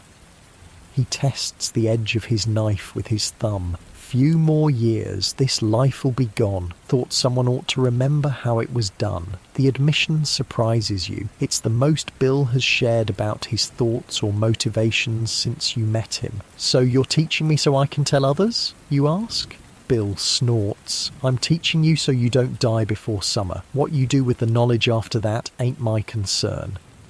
But you sense there's more to it. A recognition that the era of the mountain man is fading, that the incredible skills and knowledge they accumulated might disappear with them. Outside, the storm begins to ease, the hammering rain softening to a gentle patter. The thunder moves away, rumbling in the distance rather than directly overhead. "Get some sleep," Bill says, settling onto his bedroll. "Dawn comes early." You lie back on your own bedding, listening to the rain on the pine bough roof. Despite the hardships, despite the dangers, there's a growing part of you that understands why men like Bill choose this life. The freedom, the self-reliance, the direct connection to the land and its rhythms. As you drift towards sleep, you realize you haven't thought about St. Louis in days, haven't missed your soft bed or cooked meals or clean clothes. Your world has narrowed to immediate concerns, food, shelter, safety, yet somehow expanded to include an entire mountain range, its rivers and creatures, its dangers and opportunities. Bill's right. The maps that matter can't be drawn on paper. They exist in the mind, constantly updated with new information, alive in a way no printed chart could be. And slowly, day by day, you're beginning to create your own map of this wild country. Not detailed enough to survive on your own, not yet, but it's a start. Dawn brings a steady drizzle and bone-deep cold that seeps through your buckskin clothing. The rain continued all night, sometimes easing to a mist, sometimes hammering down in sheets driven by wind. The half-faced shelter held up remarkably well, keeping you mostly dry, though the dampness in the air made sleep fitful and uncomfortable. Bill is already moving around outside, seemingly unbothered by the wet or cold. Mountain men operated regardless of weather. They had to. Nature doesn't offer sick days. Deadfalls, he calls to you, not waiting to see if you follow. You roll stiffly from your bedroll, every muscle protesting. The fire you maintained through most of the night has burned to embers, providing little warmth now. You add the last of your dry wood, knowing you'll need to find more soon. Outside, the world is sodden. Water drips from every branch, puddles stand in every depression, and the sky remains a uniform grey, promising more rain to come. The forest smells different in this weather, more intense somehow, the sense of pine, wet earth, and rotting leaves, amplified by the moisture. You follow Bill through the wet underbrush, your buckskins quickly becoming soaked from brushing against waterlogged plants. Despite the discomfort, you notice the clothing still performs better than cotton would. It doesn't become heavy and cloying and somehow still provides some warmth despite being wet. The first 4 deadfalls you check are empty or sprung without catching anything. Bill seems unsurprised, resetting them with minor adjustments to increase their effectiveness. The 5th, however, holds a prize. Got one, Bill says with quiet satisfaction, examining the trap. A medium-sized beaver lies beneath the deadfall log, the weight having killed it instantly. The fur looks rich and full, a prime pelt worth good money. Carry it back to camp, Bill instructs, already moving to check the final trap. The beaver is heavier than it looks, maybe 20 pounds of muscle and fat. You hoist it over your shoulder, its wet fur immediately soaking through your shirt. The last deadfall is also empty, but Bill pauses there, examining the ground with unusual intensity. What is it, you ask? He points to the mud nearby. Someone's been here. You look where he's pointing, but see nothing unusual. There, Bill says, indicating what looks to me like just another patch of muddy ground. Moccasin print, not old. Now that he's pointed it out, you can just barely make out what might be the impression of a foot, but it's so faint, so easily overlooked that you're amazed he spotted it at all. Blackfeet? You ask, immediately scanning the surrounding forest. Bill shakes his head. Crow, by the pattern. Less likely to kill us on sight, but they'll still take what they can. How far? Your grip tightens on the beaver carcass, a valuable prize you're suddenly reluctant to surrender. Hard to tell in this rain. Tracks wash out quick. Bill straightens, eyes continuing to scan the surrounding forest. Let's get back to camp. Stay alert. The return trip feels different, charged with tension. Every shadow might hide watchers. Every sound could signal danger. You find yourself walking more quietly, placing your feet more carefully, mimicking Bill's movements without conscious thought. At camp, Bill immediately starts reinforcing the shelter, adding brush to the sides to better conceal it from casual observation. Need to smoke the fire, he explains as he works. Less visible that way.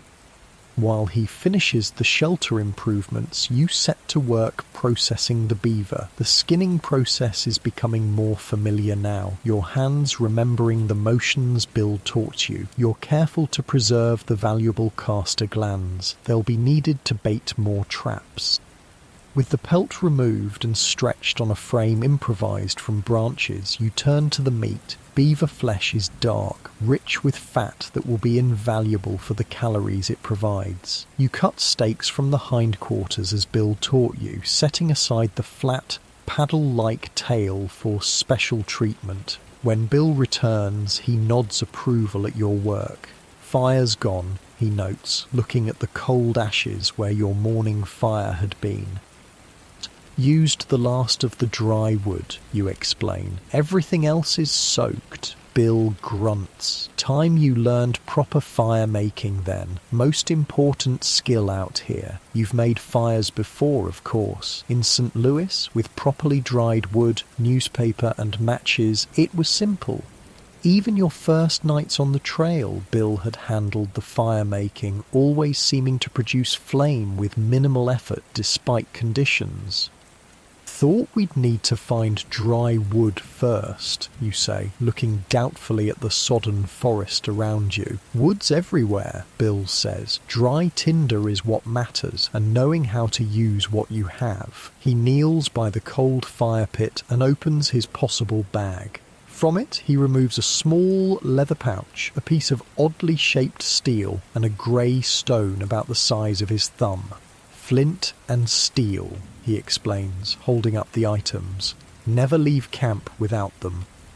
You'd seen him use these before, but never paid close attention to the process. Now, with the rain continuing and the temperature dropping, the ability to make fire feels suddenly critically important. This, Bill holds up the stone, is flint. Hard stone that makes sparks when struck right. Not actually flint, it's chert, but everyone calls it flint out here.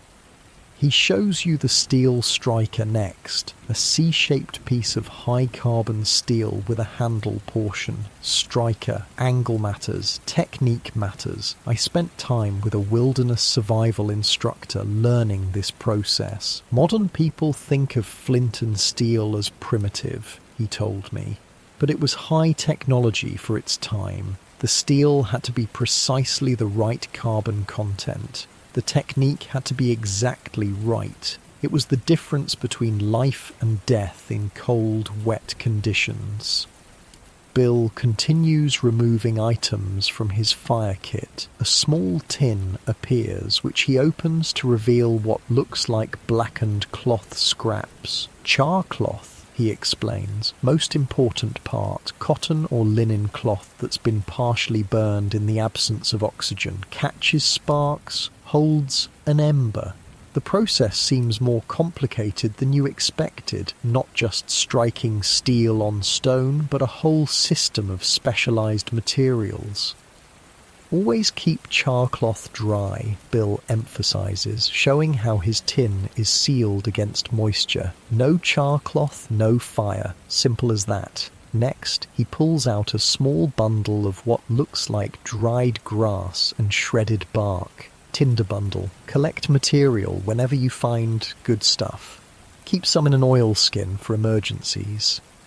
You watch as Bill arranges his materials. He places a small piece of the char cloth on top of the flint, holding both in his left hand. With his right, he grips the steel striker. Watch close, he instructs. Angle matters, not hitting the flint, scraping steel across it. Spark needs to land on the char cloth. With a quick, practiced motion, he drags the edge of the steel striker down across the flint. A small shower of sparks flies, and one lands on the char cloth. Instead of going out, it catches, creating a tiny glowing ember in the black material. "Got it," Bill says with satisfaction. "Now the delicate part." He carefully folds the char cloth around the ember and places it into the centre of his tinder bundle, the nest of dried grass and bark. Then he brings the bundle to his face and begins to blow, gently at first, then with increasing pressure as the ember grows. "Too hard, you blow it out," he explains between breaths. "Too soft, it dies. Just right," and a tendril of smoke rises from the bundle, then another. With continued careful breathing, a small flame suddenly appears among the fibres. Bill immediately transfers the nascent flame to the fire pit, adding the smallest, driest twigs he can find from the protected interior of your shelter. "Fire's a living thing," Bill says as he nurtures the tiny flames. "Needs to breathe, needs to eat, needs to be protected when it's young." The flame catches on the twigs, growing cautiously. Bill adds slightly larger pieces, arranging them to allow airflow while protecting the young fire from the damp air. "Your turn," he says, extinguishing the small fire by covering it with dirt. "Everyone should be able to do this 3 times, at least, in the rain when your hands are cold." The pressure is immediate and intense. Fire isn't just comfort out here, it's life. Especially now, with the temperature dropping and your clothes damp, the ability to create heat could determine whether you survive the night. Bill hands you the flint, steel, and char cloth, then steps back to observe. Your first attempts are clumsy. You can't seem to get the angle right, and the few sparks you manage to create miss the char cloth entirely. Your hands, cold and slightly shaking from both the temperature and the pressure, don't help. "Relax," Bill advises. "Breathe. Steady hands make fire. Panic kills it." You take a deep breath, adjust your grip, and try again. This time, a spark lands on the char cloth, creating a tiny red glow. "Good," Bill nods. "Now don't waste it. Transfer to your tinder." This proves even harder than creating the spark. You try to move the cloth too quickly, and the tiny ember goes out before it can be transferred. Again, Bill says simply. It takes 5 more attempts before you successfully create a spark, transfer it to the tinder bundle, and blow it into flame. By then, your hands are numb from cold, and frustration has nearly overwhelmed you several times. But when the flame finally catches, the surge of accomplishment is unlike anything you've experienced. "I did it," you breathe, watching the small flame dance in your hands. Bill nods. "Now you know how to live. Do it again." And so he makes you repeat the process. Twice more you create fire from scratch, each time getting slightly more efficient, slightly more confident in the movements. By the 3rd successful flame, you understand why Bill insisted on repetition. The knowledge is moving from your brain to your muscles, becoming instinct rather than conscious thought. With a real fire finally established in the pit, Bill shows you the next challenge: finding dry wood in a soaked forest. "Standing dead wood," he explains, leading you to a grey, branchless tree trunk that died years ago but remains upright. Outside's wet, but inside, he splits a section with his axe, revealing dry wood at the core. Still good, he teaches you to look for fallen logs that sit up off the ground, to check under rock overhangs where wood might be sheltered, to split larger pieces to access the dry interior. Always be collecting, he advises. See good fire material, take it. Never know when you'll need it. Back at camp with an adequate wood supply, Bill demonstrates another fire technique, banking coals. He shows how to create a thick layer of ash that insulates burning coals beneath, keeping them alive for hours without flame. Do this at night, he explains. In the morning you have ready coals, no need to start from scratch. As evening approaches, the rain finally stops, though the clouds remain. You've spent the day learning fire skills, processing the beaver, and reinforcing your camp. The beaver steaks cook on sticks beside the fire, the rich smell making your mouth water after days of minimal food. This is the most important lesson, Bill says as darkness gathers around your camp. No fire, no life. Simple as that. The firelight creates a small circle of warmth and safety in the vast wilderness. Outside that circle, unseen predators move through the gathering dark. Wolves, bears, mountain lions, and possibly humans, more dangerous than any animal. Fire kept our first ancestors alive, Bill continues, turning the beaver meat to cook the other side. Nothing's changed. Man without fire is just slow meat for something faster and hungrier. You think about how many times you've taken fire for granted. Stoves, fireplaces, matches. Out here, it's a skill to be mastered, a treasure to be guarded. The beaver meat proves delicious, rich and dark, somewhat like beef, but with a distinct flavour all its own. The tail, roasted directly in the coals until the scaly skin can be peeled away, is almost entirely fat, a caloric goldmine in this environment where every bit of energy is precious. After eating, both of you clean your hands in wet sand from the riverbank. Another frontier trick. No soap, but the sand scours away blood and grease effectively. With full bellies and a healthy fire, the evening takes on an almost comfortable quality, despite the persistent damp and chill. Bill uses the time to work on the beaver pelt, scraping it further and adjusting its position on the stretching frame. 20 pelts like this, he says, examining the fur quality, and we can think about heading for Rendezvous. Rendezvous, the legendary summer gathering of mountain men, where a year's worth of pelts were traded for supplies, news was exchanged, and hard-earned money was often spent on whiskey and gambling within days. For many trappers, it was the only human contact they had outside their small trapping partnerships. Where's Rendezvous this year, you ask?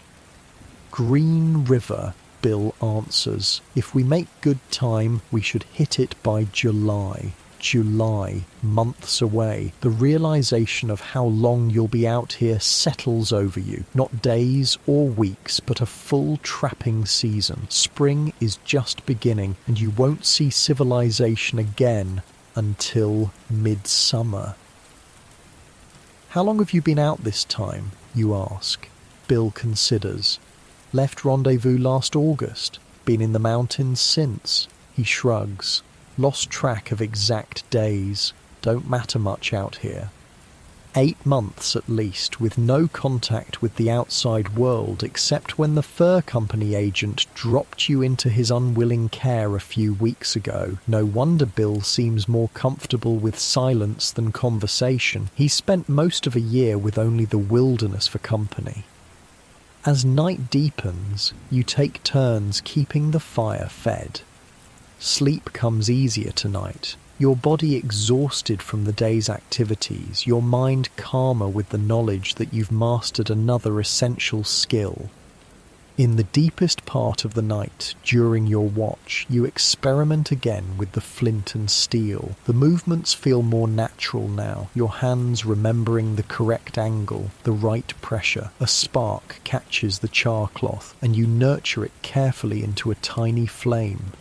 Creating fire from nothing but stone, metal, and knowledge feels like a form of magic. Not the showy, theatrical magic of city performers, but the deep, ancient magic of survival, of pushing back darkness and cold through skill and patience. Bill wakes and watches you silently for a moment.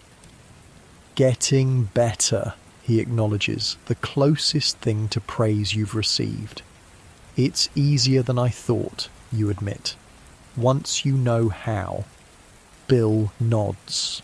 Most important things are like that. Look impossible until you learn the trick. Then you wonder why everyone can't do it. A comfortable silence falls between you, broken only by the pop and crackle of the fire, the warmth, the food in your belly, the growing confidence in your abilities, all combine to create a moment of unexpected contentment in the midst of constant challenge. Bill, you ask after a while, what's the hardest part of this life? The thing most city men can't handle? He considers the question, staring into the flames. Loneliness, he finally answers. Not the cold or the work or the danger. Those you get used to. But the silence. Being days from any other human voice. Weeks from anyone who speaks your language. Some men go mad from it. But not you? A ghost of a smile touches his weathered face. Who says I didn't?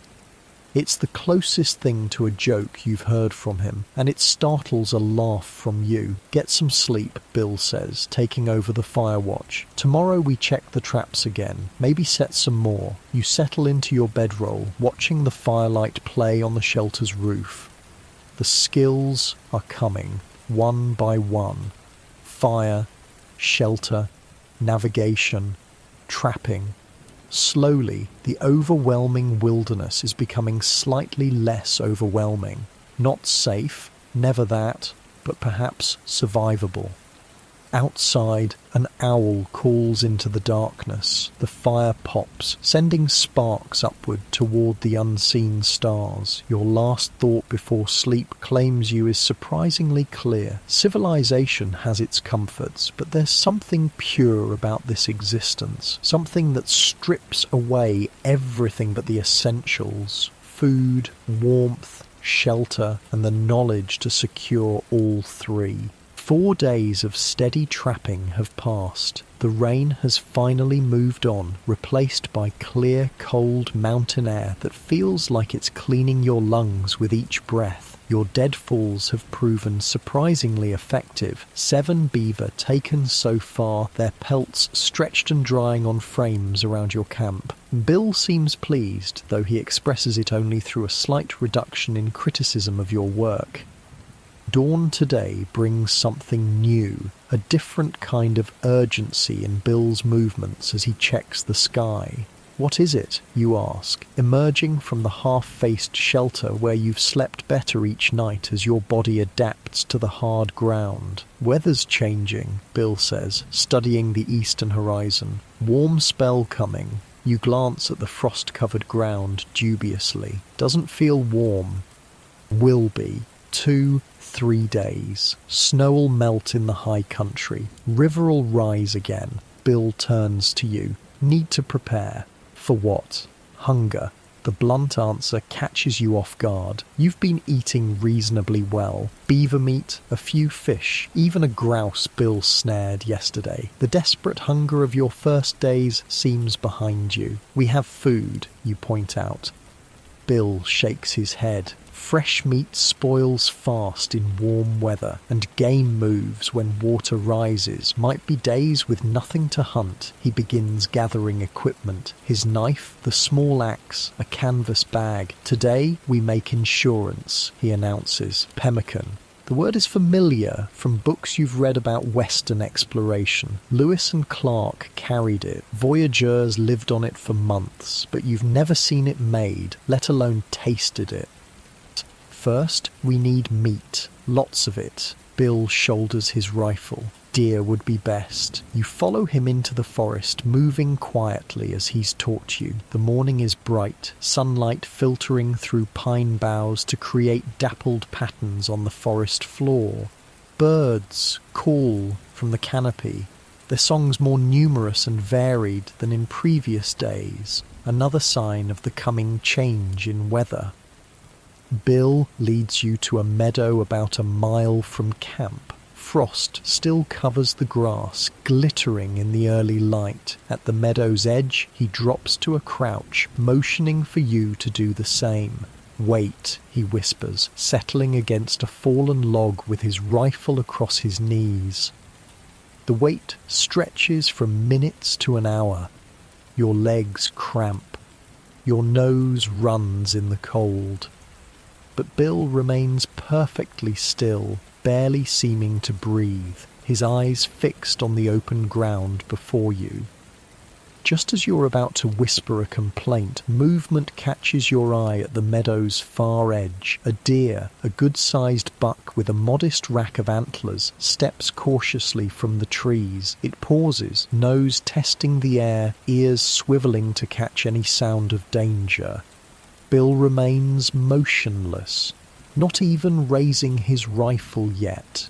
The deer takes another step into the clearing, then another, gradually relaxing as it detects no threat. Finally, when the animal is fully in the open and presenting its broadside, Bill slowly, smoothly brings the rifle to his shoulder. The movement is so gradual, so natural, that it seems like part of the forest's gentle swaying in the light breeze. The shot, when it comes, shatters the morning silence. The buck drops instantly, struck through the heart, a clean kill that minimizes suffering and preserves meat quality. "Got him," Bill says simply, rising from his position. You help Bill Field dress the deer, removing the internal organs to cool the meat quickly and prevent spoilage. The process is messy but necessary, and you've grown somewhat accustomed to blood and viscera over the past weeks. Still, certain aspects remain challenging. "Save that," Bill instructs as you're about to discard the liver. "Good eating and that." He points to other organs, the heart, kidneys. In the wilderness, nothing edible is wasted.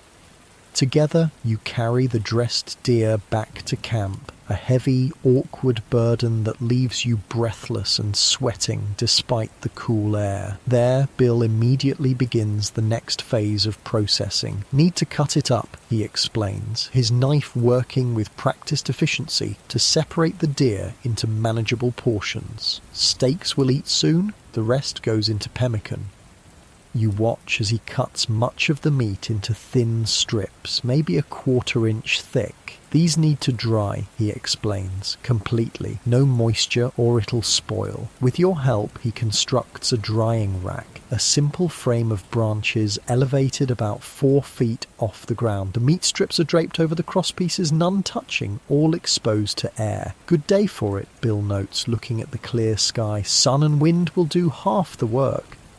The remaining chore is fire, a larger one than usual, kept burning steadily to create smoke that helps preserve the meat and keeps flies away. You use your new fire-making skills with growing confidence, producing a flame on your second attempt with the flint and steel.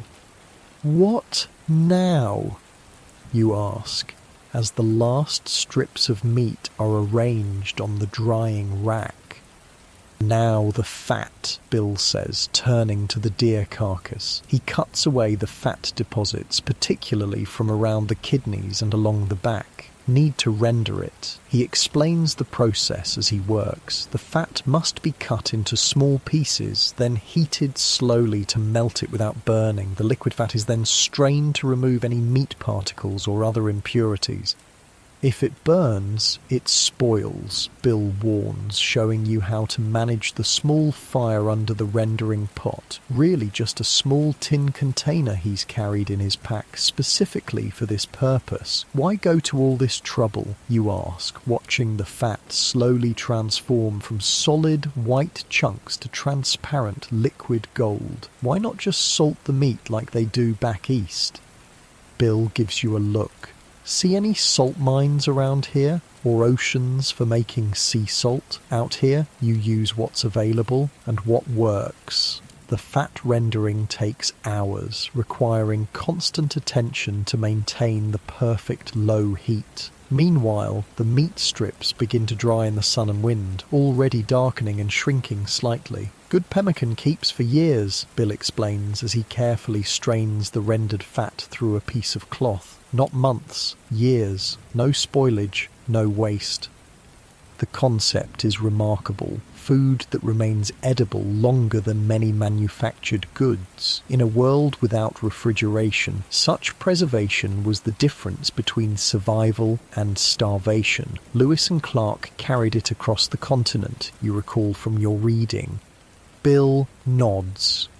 Indians taught them, taught all of us. Cree made the best. Name comes from their word, pimihkan.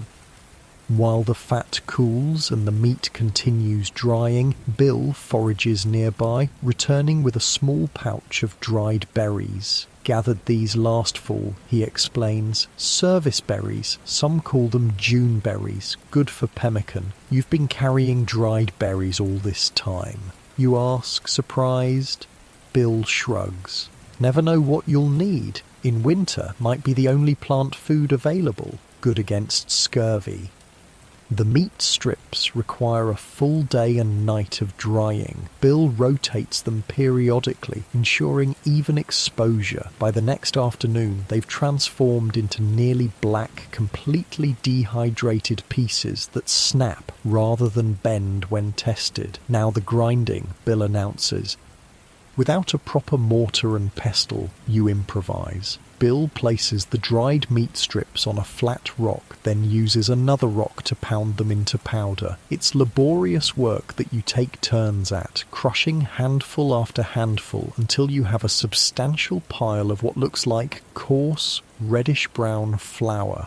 Mix in the berries, Bill instructs, crushing these as well, though not as finely as the meat. The final step is combining everything. Bill reheats some of the rendered fat until it's liquid, then gradually mixes it with the meat berry powder. The proportion seems to be about equal parts by volume. Half fat, half meat and berries. Too little fat, it falls apart and spoils, Bill explains. Too much, it's just greasy. The mixture is worked until consistent, a sticky, dense mass that smells strongly of meat and rendered fat, not appetizing by city standards, but out here, its rich caloric promise makes it beautiful. Now we shape it, Bill says, taking portions of the warm mixture and forming them into flat cakes about the size of your palm and half an inch thick. Some make balls, some press it into rawhide containers. Cakes dry best. The pemmican cakes are placed on clean branches to cool and solidify. As they do, Bill fashions small pouches from pieces of the deer's hide, a quick field expedient solution for storage. In a proper camp, you'd smoke the hide first, he explains as he works. But these will do for now. By evening, you have about 20 pounds of pemmican packed into small hide pouches, each carefully tied to keep air out. That's 2 weeks of survival, Bill says with satisfaction, stowing most of the pouches in his pack, maybe a month if stretched. To celebrate your successful production, dinner is fresh deer steaks cut from the portions not made into pemmican. After days of beaver and fish, the venison tastes incredible, rich, tender and flavorful when cooked over the open fire. Try some, Bill says after the meal, cutting a small piece from one of the pemmican cakes. You take the offering dubiously. It's hard, waxy, and strong-smelling. Biting into it requires effort, but once in your mouth, the fat softens, releasing the flavors of the meat and berries. Different ways to eat it, Bill explains, watching your reaction. Like this is simplest. Can also fry it or drop in stew to thicken. Some mix with flour to make bread if they have it. The taste is unusual but not unpleasant, intensely savoury from the meat, with occasional sweet bursts from the berries and a richness from the fat that satisfies in a primal way. Grows on you, Bill says, noting your thoughtful expression, especially when it's all that stands between you and starving. That night, as you sit by the fire, Bill seems more talkative than usual, perhaps satisfied with the day's productive work. "Winter of 24, he begins, staring into the flames. "Was up near the Yellowstone. Bad storm came through. Snowed for 6 days straight. Couldn't hunt, couldn't trap, couldn't travel." He takes a sip from his tin cup of pine needle tea. "Had pemmican though, 8 pounds of it. Ate a little each day, melted snow for water, waited it out." When the storm finally broke, nearest post was 60 miles away. Took me 4 days to reach it through chest-deep snow without that pemmican. He doesn't finish the sentence, but he doesn't need to. "The thing about the mountain life," Bill continues after a while, "isn't that it's always hard. It's that it turns hard without warning. Blue sky to blizzard in an hour, plenty to nothing overnight. Man who doesn't prepare dies when the turn comes."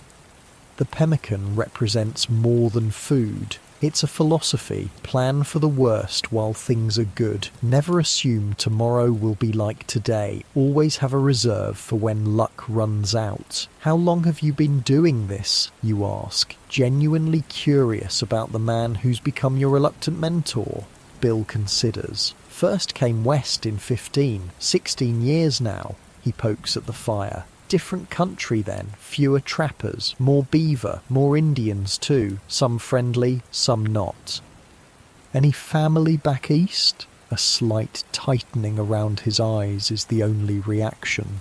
"Not anymore." You don't press further. Out here, many men carry stories they don't share, pasts they've left behind as surely as they've left civilization. The fire pops, sending sparks drifting upward into the night sky. Stars blanket the darkness above, more stars than you ever saw in St. Louis. So many they seem to crowd each other in the vastness. "Did you ever think about going back?" you ask after a comfortable silence. Bill doesn't answer immediately. When he does, his voice is quieter than usual. "Tried once, 7 years ago, made it as far as St. Louis." He shakes his head slightly. "Too many people, too much noise. Couldn't sleep with walls around me." He adds a small stick to the fire. "Lasted 3 weeks before heading back west. Some men just don't fit in towns anymore." You wonder if the same fate awaits you, if this wilderness will change you so fundamentally that civilization will eventually feel foreign and confining. The thought is both disturbing and strangely compelling. As if reading your thoughts, Bill says, "You'll go back. You're not like us old mountain men, got too much city in your blood still." "How can you tell?" you ask, unsure whether to be relieved or offended. Bill almost smiles. "You still worry about being clean."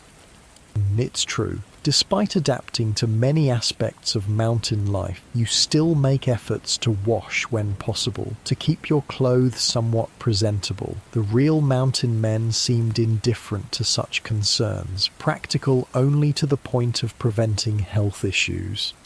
"Nothing wrong with going back," Bill adds. "Just different paths." The conversation drifts to practical matters, plans for tomorrow's trapping, the need to monitor the rising river, the possibility of moving camp to higher ground if the water continues to climb. As you settle into your bedroll for the night, your mind returns to the pemmican, such a simple solution to such a critical problem. Natives had developed it over generations, perfecting the ratios, the preparation, the storage. Mountain men had adopted it, recognizing its perfect suitability for their nomadic, precarious existence. So much of wilderness survival followed this pattern, not conquering nature with technology, but adapting to it with knowledge, learning its rhythms, its offerings, its dangers, and fitting yourself into its systems rather than fighting them. Outside the shelter, an owl calls into the darkness. The sound is both haunting and comforting, a reminder that the living world continues its patterns regardless of human concerns. The river flows, the animals hunt, the seasons change, all according to rhythms established long before people arrived with their traps and fires and temporary shelters. The pemmican pouches, secure in Bill's pack, represent more than food. They represent understanding, of planning, of adaptation, of using what's available to bridge the gap between abundance and scarcity. Your last thought before sleep claims you is that perhaps this is the true difference between civilization and wilderness. In towns, people believe they can control their environment, bend it to their will through buildings and laws and social structures. Out here, such illusions fall away. The best one can hope for is to understand the patterns and prepare for their inevitable shifts, to know that good times end, that hard times come, and to have your pemmican ready when they do. Bill's prediction about the weather proves correct. 3 days after making the pemmican, a warm front sweeps through the mountains, bringing unusually mild temperatures that accelerate the snowmelt. The river rises steadily, not yet flooding, but swelling with murky, debris-filled water from the high country. The beaver trapping has slowed considerably. The animals seem to sense the changing conditions, becoming more cautious around your deadfalls. For 2 days you've returned empty-handed from checking the traps. Dawn of the 3rd day brings a subtle shift in Bill's routine. Instead of immediately heading for the trap line, he sits outside your shelter, carefully examining his rifle and preparing a small pack with provisions. "No trapping today?" you ask, emerging from the shelter where you've slept better than you ever thought possible on hard ground. Bill shakes his head. "Meat's running low. Time to hunt." Your pemmican stores remain substantial, but fresh meat is always preferable when available. More nutritious and better for morale. After nearly 2 weeks of beaver and the occasional fish or grouse, the prospect of venison again makes your stomach growl in anticipation. "What's the plan?" you ask, checking your own rifle, which has become an extension of your arm, never out of reach, always maintained, your life insurance in the wilderness. "First, we read the land," Bill says. "Need to know what's moving out there, where they're going." This, you realise, is a different skill from trapping. Beaver are relatively predictable, tied to waterways and visible through their constructions. Hunting larger game requires a broader understanding of animal movement and behaviour throughout the terrain. You follow Bill away from camp, moving quietly through the forest as he's taught you. Instead of heading to the river or the meadow where you shot the deer for pemmican, he leads you to a game trail, a narrow path worn through the underbrush by repeated animal passage. "Stop!" Bill says after walking the trail for several hundred yards. He kneels, examining the ground with intense concentration. "Look here! What do you see?" You crouch beside him, studying the forest floor. At first, nothing stands out. Then, as your eyes adjust to really seeing rather than just looking, you notice depressions in the soft earth, tracks. Deer, you guess, noting the distinctive heart-shaped prints. Bill nods. 2 of them, doe and yearling. Moving which way? You examine the tracks more closely, trying to determine their orientation. That way? You point tentatively in the direction the prints seem to be facing. Good. How long ago? This stumps you. The tracks look like tracks. How could anyone know when they were made? No idea, you admit. Bill points to the edge of one print. See how the soil is crumbled here, not smooth, still settling, recent, within the hour. He stands, eyes scanning the trail ahead. Let's follow. As you move along the game trail, Bill provides a running education in tracking, the wilderness equivalent of reading. He points out details you would have missed entirely. A bent twig showing the height of the passing animal, a tuft of hair caught on a thorny bush. Droppings that indicate not just species, but diet, health, and timing. "Fresh," he says, touching a deer dropping with the back of his hand. Still warm. They're close. The tracking lesson continues as Bill shows you how different animals leave different signs, not just in their footprints, but in how they move through the landscape. Deer browse as they travel, he explains, showing where vegetation has been nipped off at distinctive angles. Taking bits here and there, not eating everything in one spot.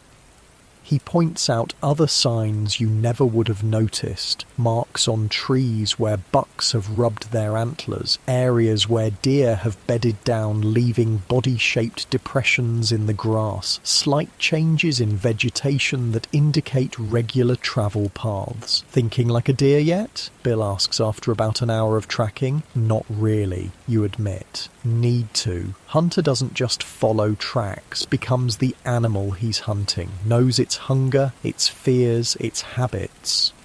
I talked to a modern professional tracker about this concept. It's not mystical, he explained. It's deep observation combined with knowledge of animal behaviour. The best trackers put themselves into the mind of their prey, asking where they would go for food, water or safety if they were that animal. The game trail leads toward a small clearing. Before reaching it, Bill drops to a crouch, motioning for you to do the same.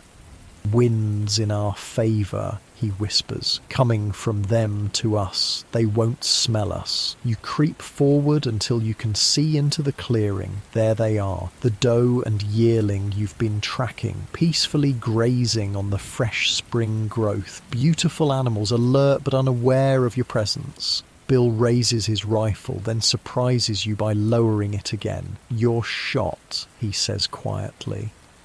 A test. After weeks of instruction, Bill is evaluating whether you've learned enough to secure your own food. The responsibility settles on your shoulders like a physical weight. You raise your rifle slowly, trying to mimic Bill's fluid, unhurried movements that don't trigger an animal's alert response. The doe is slightly closer, presenting her broadside, the ideal shot placement for a clean kill.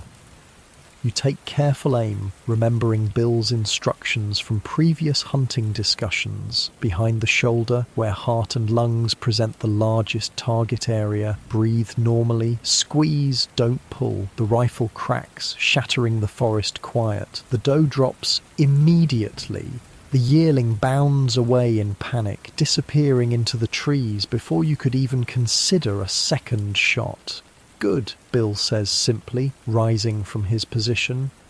The approval warms you more than it should. After weeks of criticism and correction, the simple acknowledgement of competence feels like high praise. Field dressing the deer is now familiar work. Still not pleasant, but necessary and no longer shocking. You and Bill work efficiently, removing the internal organs, saving what's useful, and preparing the carcass for transport. Too much to carry whole, Bill decides. We'll butcher here. Take what we need. The process is methodical and wasteful by necessity. Without refrigeration or adequate preservation supplies, you can only take what you'll use in the next few days. The rest must be left, a bounty for the forest's scavengers. Nothing's truly wasted out here, Bill says, seeming to read your thoughts. What we leave feeds something else. Circle keeps turning. With the best portions of meat wrapped in the deer's hide, you begin the trek back to camp. Bill, however, takes a different route than the one you came by. Why this way, you ask, adjusting the heavy burden across your shoulders. Learning opportunity, he answers cryptically. About half a mile from where you shot the deer, Bill stops abruptly, studying the ground. He motions you over. Different tracks. What made these? You examine the prints in the soft earth. They're nothing like deer tracks, larger, round, with what might be toe marks at the front. Bear? You guess, remembering the grizzly you saw across the river days ago. Bill shakes his head. Look closer. No claw marks. Bears leave claw prints. You look again. He's right. The tracks show distinct toes, but no claw impressions extending beyond them. Mountain lion, Bill says. Cat retracts its claws when walking, only extends them for climbing or killing. A chill runs through you despite the warm day. Mountain lions were among the most dangerous predators in these mountains, stealthy, powerful, and capable of taking down prey much larger than a human. Recent, you ask, glancing nervously at the surrounding forest. Day or two old, Bill assesses. Moving that way. He points in a direction thankfully opposite from your camp. Good to know what's around, he continues, resuming the journey. Territory overlaps. Their prey is our prey. Their dangers are our dangers. As you walk, Bill delivers an ongoing education in reading the landscape, not just for deer or predators, but for all the information it contains. Disturbed ground there, he points. Turkey scratching for insects. Good eating if we can find them. Further on, see those saplings, tops eaten off clean. Elk been through here, too tall for deer to reach. Every sign, every trace tells a story to those who know how to read it. The forest is not silent to Bill. It's constantly communicating, revealing its secrets to his trained eye. Back at camp, you help Bill hang the deer meat in the smoke of a small, carefully maintained fire to preserve it longer. Some portions are set aside for immediate cooking, a welcome change from your recent diet. As the venison steaks sizzle over the coals, Bill continues, your education. Tracking's not just for hunting, he explains, cleaning his knife methodically. It's for survival. Knowing what's around you, what's been through, what might be coming. He describes how different scenarios require different tracking skills. In winter, tracks in snow were easier to spot but could disappear with fresh snowfall. In dry conditions, dust and bent grass became the readable signs. In forests, broken twigs and disturbed leaf litter told the story. Man, who can't read sign, is blind out here, Bill says. Might as well walk off a cliff. After eating, the venison as delicious as you remembered, Bill makes an unusual suggestion. Tomorrow, you track me. What? The proposal catches you off guard. I'll leave camp at dawn, get an hour head start. You follow. Let's see what you've learned. The challenge is both exciting and intimidating. Bill has decades of wilderness experience and knows every trick for covering his trail. You have a few weeks of basic instruction and still miss obvious signs. What if I can't find you? You ask. Then you learn a valuable lesson, Bill answers, the ghost of a smile touching his lips. Don't get separated from those who know more than you.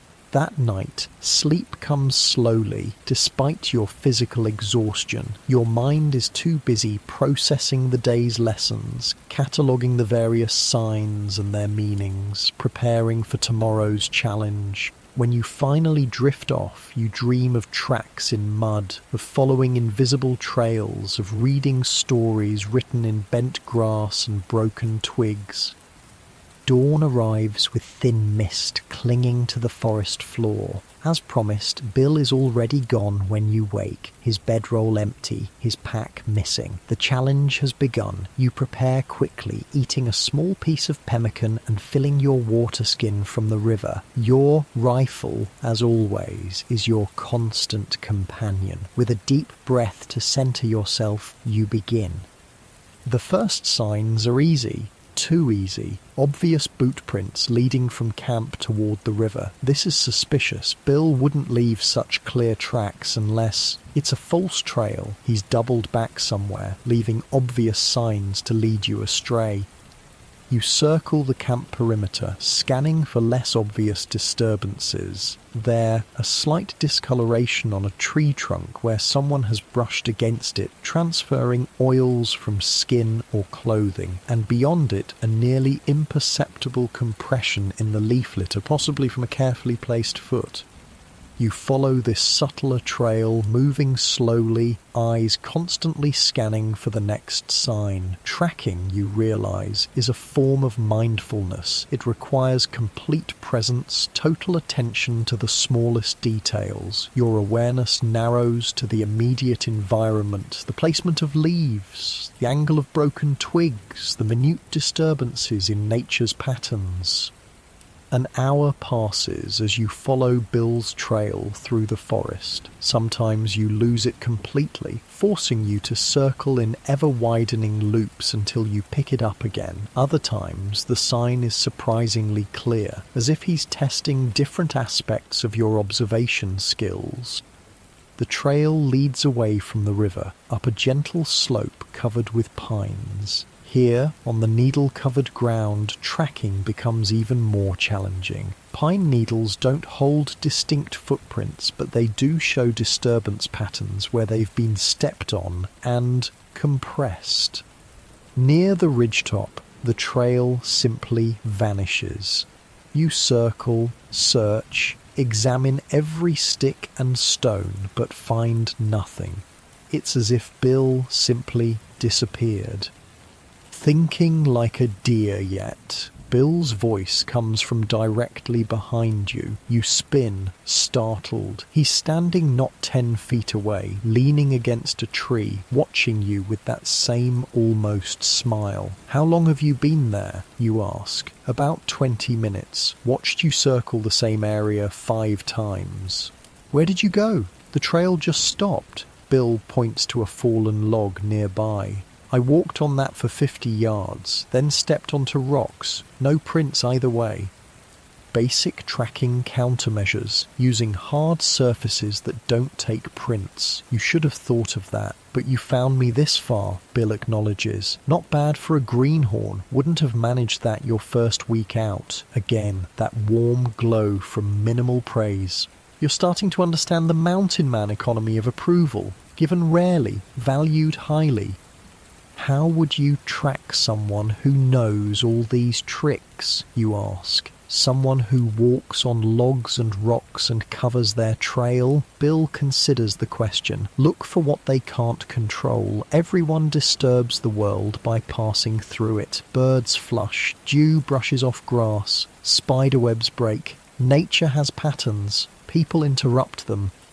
On the walk back to camp, Bill expands your education beyond animal tracking to include human sign, different moccasin patterns that identify tribal affiliations, how to estimate group size, direction of travel, and how heavily burdened they are, how to tell if they're aware they're being followed. Blackfeet travel in larger groups, usually family units, he explains. Crow more often in small war parties. Shoshone leave different marks intentionally, messages for those who follow.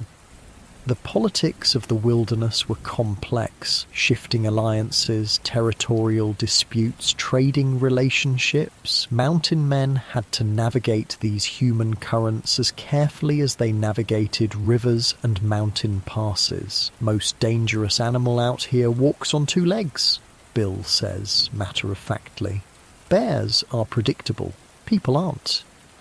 Back at camp by midday, you help Bill secure the remaining deer meat and check the beaver pelts drying on their frames. The work has become routine now, your hands remembering the motions without conscious thought. "Making progress," Bill observes, examining one of the pelts you stretched. "Might make a trapper of you yet." "High praise," you reply with a smile. Bill shrugs. Truth is truth. As evening approaches, bringing cooler air down from the mountains, you sit by the fire and reflect on how much you've learned in the weeks since joining Bill. Not just skills, fire-making, tracking, trapping, but a different way of seeing the world, of being in it.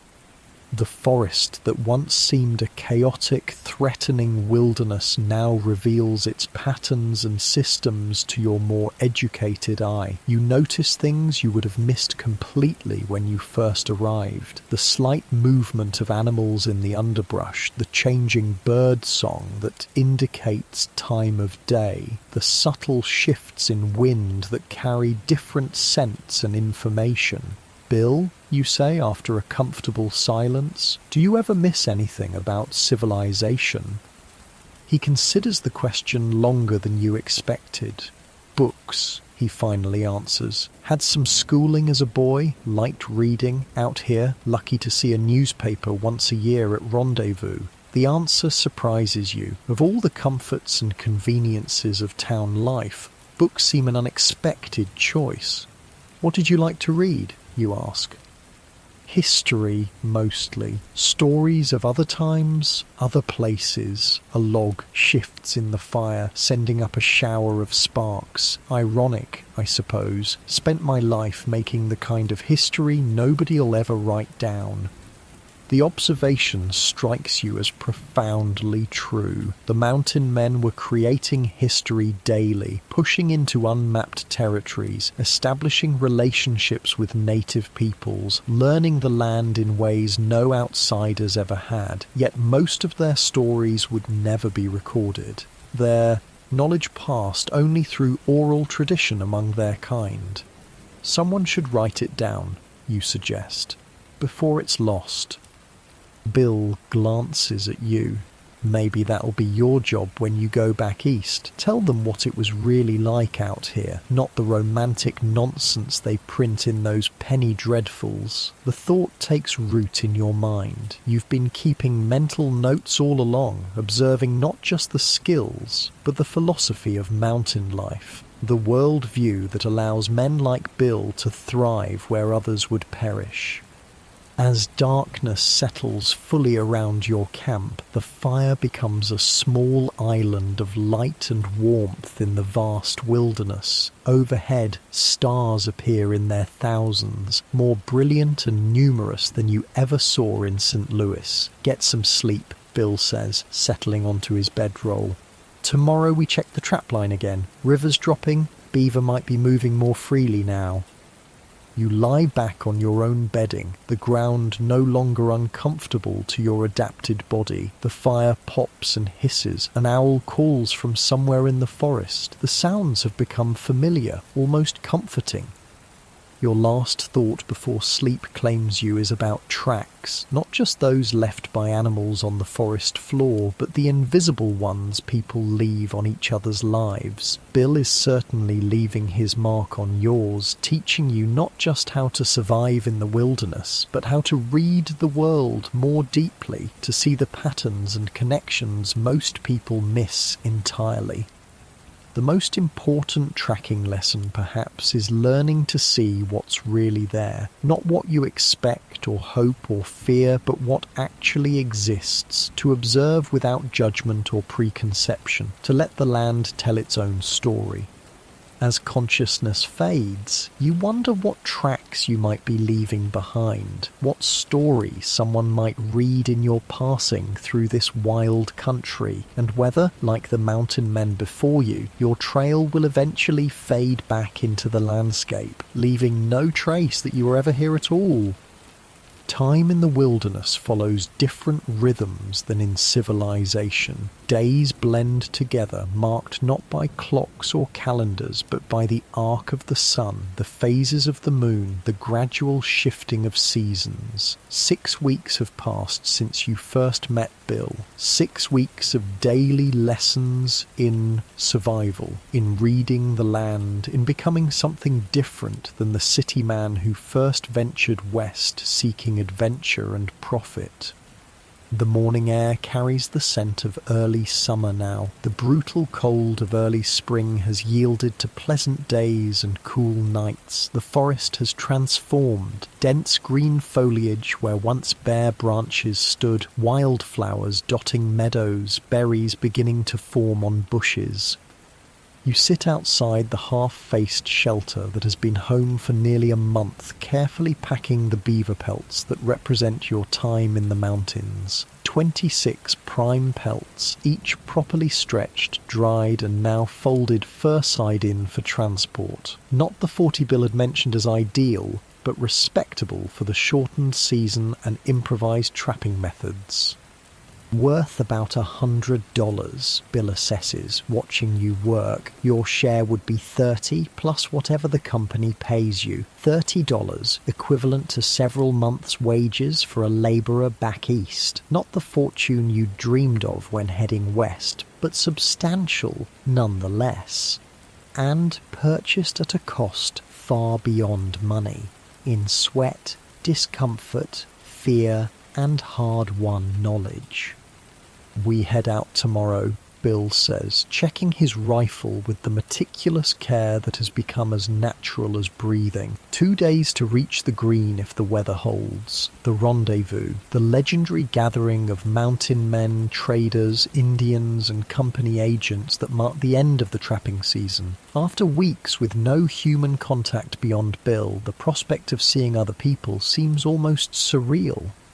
Will it be overwhelming, you ask, thinking of how accustomed you've become to silence, to the absence of crowds and noise? Bill seems to understand your concern. For the first day, always is, then you remember how it works.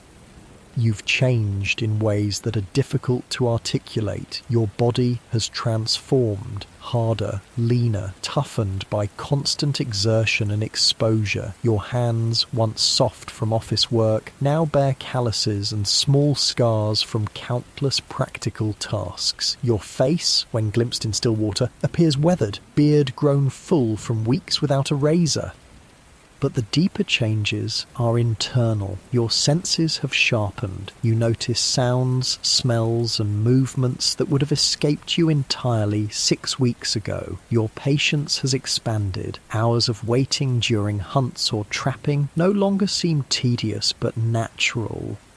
Your understanding of the land has deepened. What once seemed chaotic wilderness now reveals its patterns and systems to your educated eye.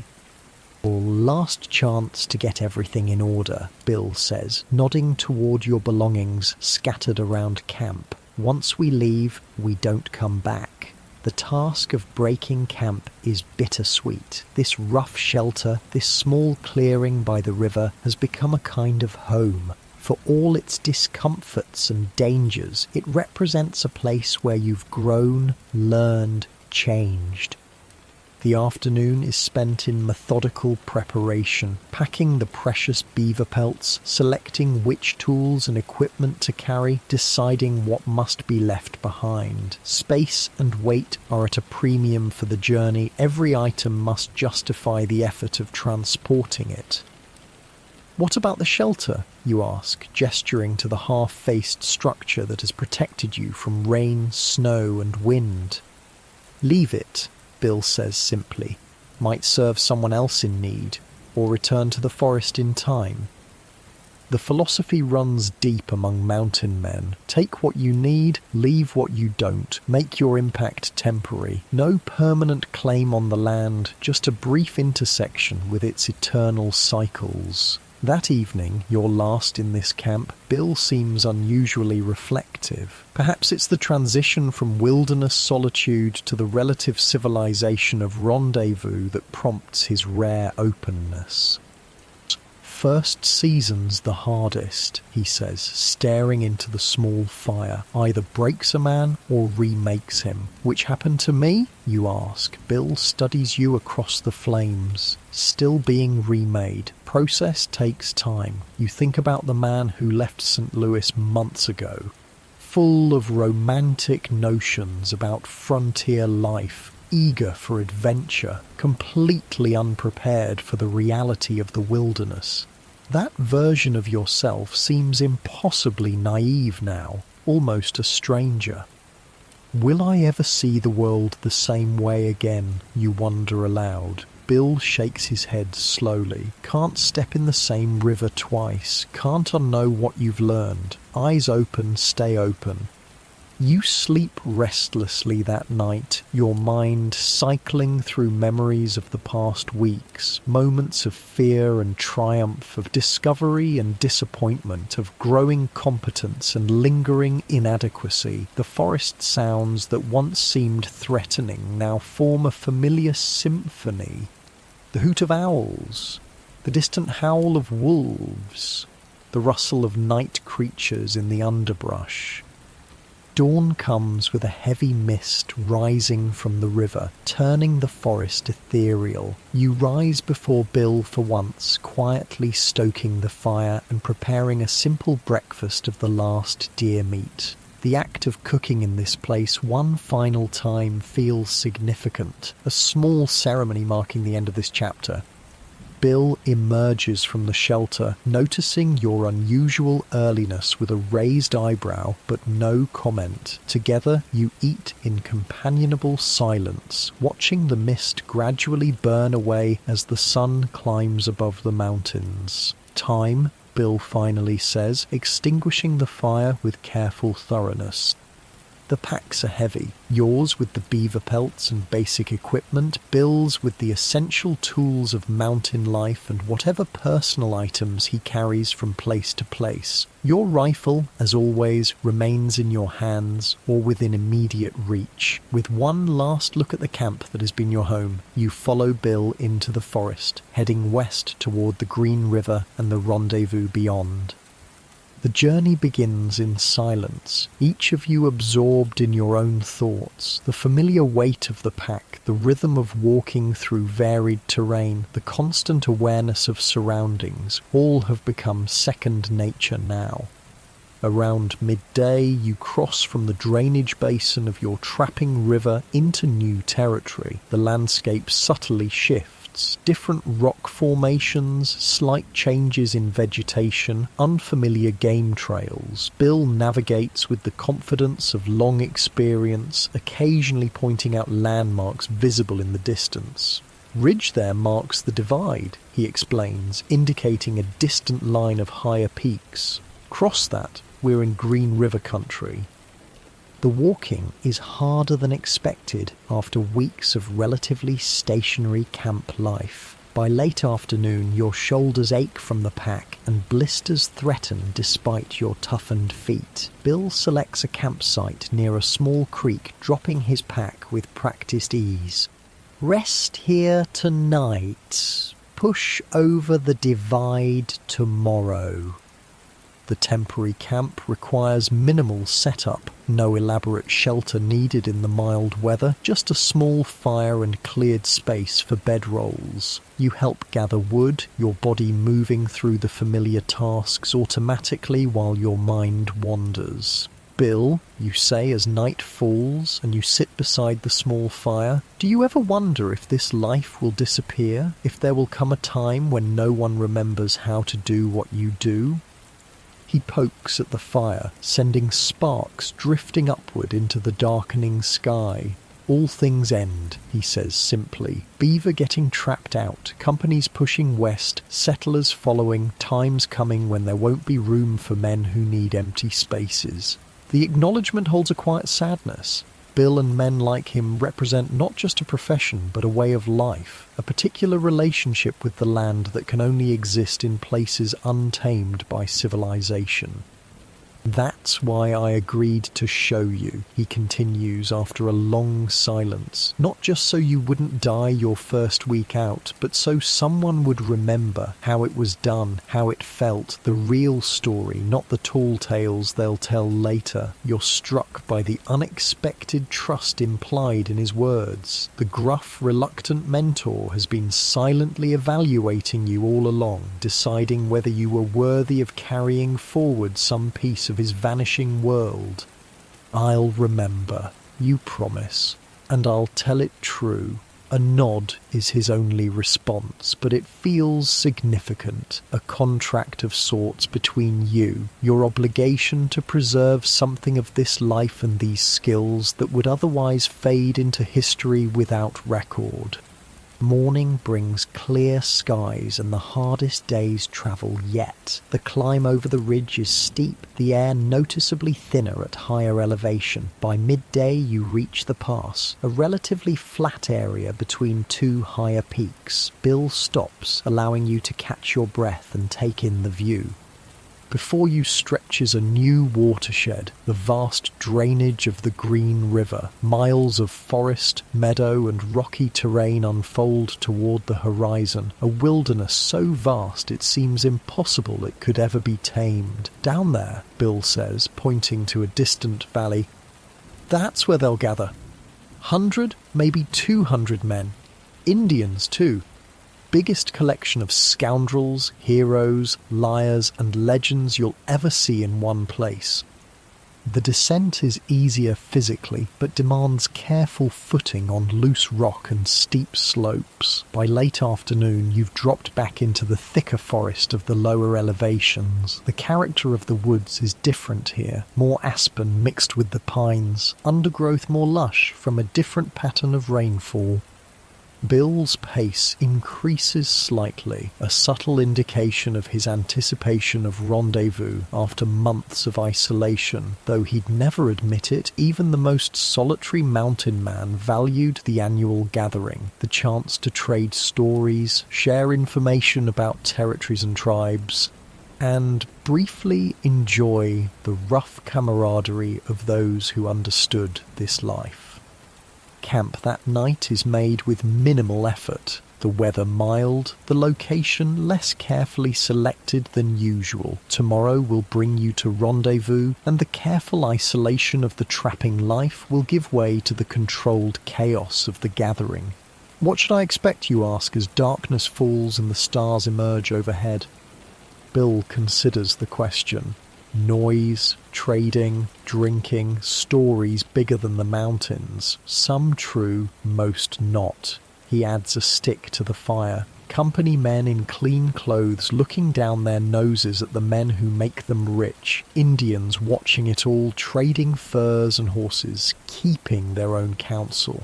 Sounds overwhelming after all this quiet, you observe. It is, Bill acknowledges. First day, just watch. Get your bearings. Don't believe half of what you hear. Don't drink what they offer unless you've seen where it came from. Don't gamble unless you can afford to lose. Practical advice, as always. You wonder how you'll appear to others there. Still a greenhorn by mountain standards, but no longer the naive city man who first ventured west. Something in between, carrying the visible and invisible marks of your time in the wilderness. What will you do? After rendezvous, you ask. Bill shrugs slightly. Resupply. Maybe head north toward the Yellowstone. Maybe west to the Snake. Depends on what news comes in about beaver populations, tribal movements. Always moving, you observe. That's the life, he confirms. Stay too long in one place, you trap it out. Or someone decides it's their territory. Or you get too comfortable and make mistakes. The impermanence of the mountain man's existence strikes you anew. No fixed home, no permanent community, just seasonal rhythms and the constant calculation of resources, opportunities and dangers. Freedom of a sort, but purchased at the price of stability. Sleep comes easily, despite the anticipation of tomorrow's arrival at rendezvous. Weeks of physical exertion have taught your body to take rest when available, to store energy for the challenges ahead. You wake to Bill's voice, unusually urgent. Up, now. The tone brings you instantly alert, hand reaching for your rifle before you're fully conscious. Dawn has barely broken, the forest still shadowed and grey. What is it? You whisper, scanning for danger. Bill nods toward the edge of your small camp. We have company. In the dim light, you make out 3 figures standing motionless among the trees. Indians, their faces painted for war, each armed with a mixture of traditional weapons and trade rifles. Your heart hammers against your ribs, but you follow Bill's lead, making no sudden movements, keeping your rifle ready but not aimed directly at the visitors. Crow, Bill says quietly. War party, but small one, probably looking for Blackfeet, not us. One of the warriors steps forward slightly, speaking in his own language. Bill listens, then responds with a mixture of words and hand signs, the trade language of the frontier that bridged different tribal tongues. The exchange continues briefly, then Bill reaches slowly into his pack and removes a small pouch of tobacco, one of his few luxury items carefully rationed throughout your time in the mountains. Gift, he explains to you as he offers it to the lead warrior, shows respect, shows we're not enemies. The warrior accepts the tobacco with dignity, saying something that makes the other two nod in agreement. They're warning us, Bill translates. Blackfeet war party. Maybe dozen braves crossed north of here 2 days ago, heading for rendezvous, he thinks, planning to steal horses. The information changes everything. A Blackfeet raiding party near the rendezvous would create serious danger, not just for the gathered trappers, but for anyone travelling alone in the area. We need to warn the others, you say. Bill nods, exchanging a few more words and signs with the Crow warriors. They're continuing south. We go west, fast as we can. Might beat the Blackfeet there if we push hard.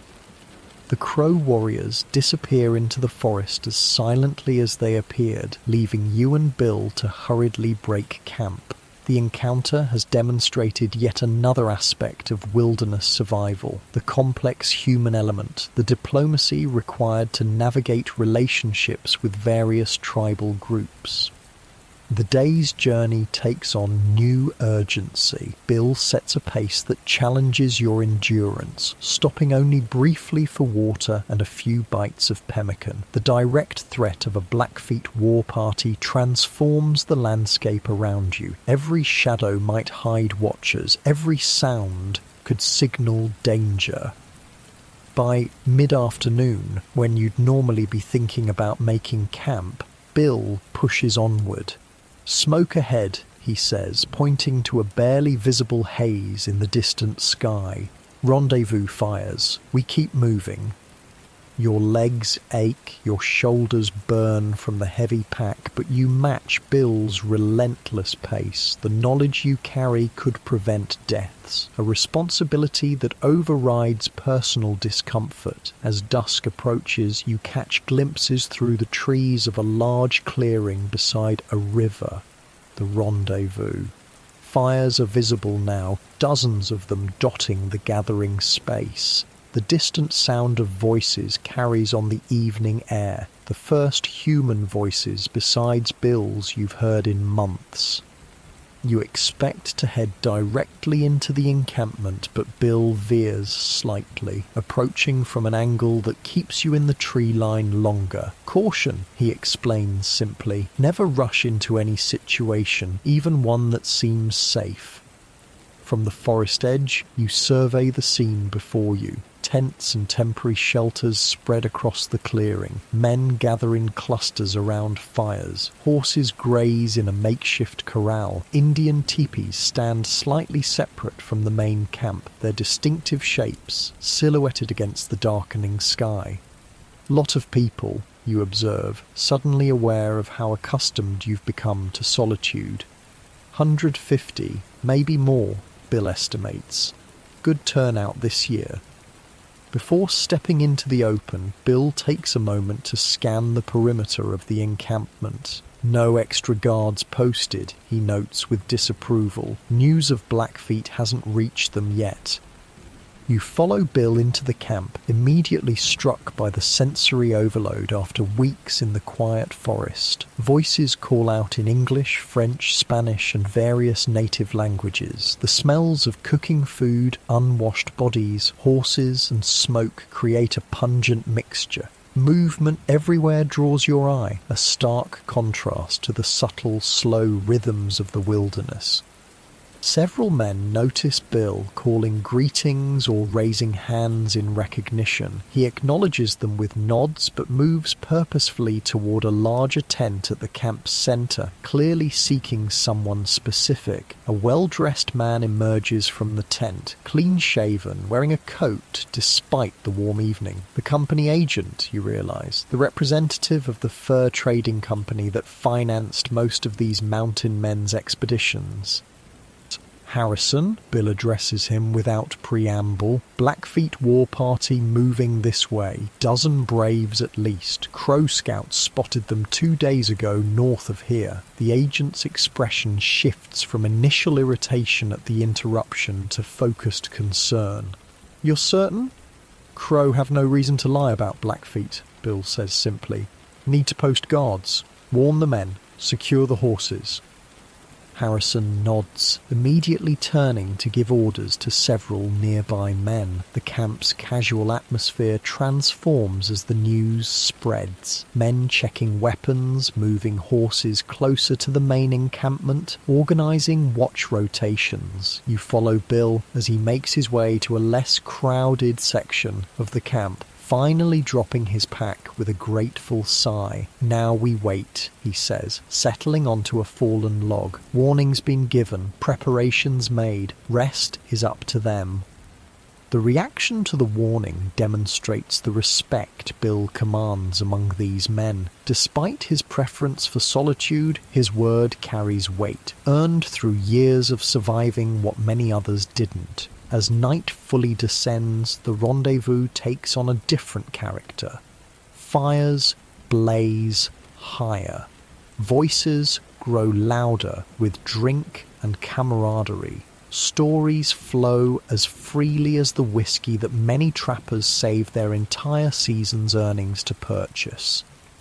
You sit quietly beside Bill, observing the scene with the heightened awareness you've developed in the wilderness. The gathered mountain men represent a unique brotherhood, individuals who choose a life of extreme hardship and danger, who carry the knowledge of survival as their most precious possession.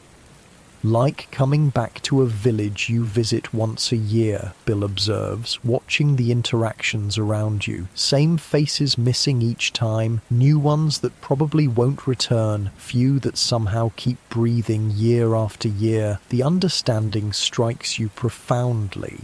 These annual gatherings marked not just successful seasons, but survival itself. Each man here had faced countless opportunities to die and had overcome them through skill, knowledge, or simple luck. As the night deepens, you're approached by several trappers curious about the newcomer travelling with the notoriously solitary Bill. Their questions are direct, their assessment of your worth transparent in their weathered faces. You answer honestly, neither exaggerating your accomplishments nor hiding your status as a relative beginner. One grizzled trapper slaps your shoulder after hearing of your river crossing in the bullboat. Still breathing after that. Bill must have taught you something useful then. The comment, delivered with rough humour, carries unexpected weight. You have survived. Not just existed, but learned to live in a place that kills the unprepared with indifferent ease. The realization settles into your bones, a quiet pride distinct from arrogance.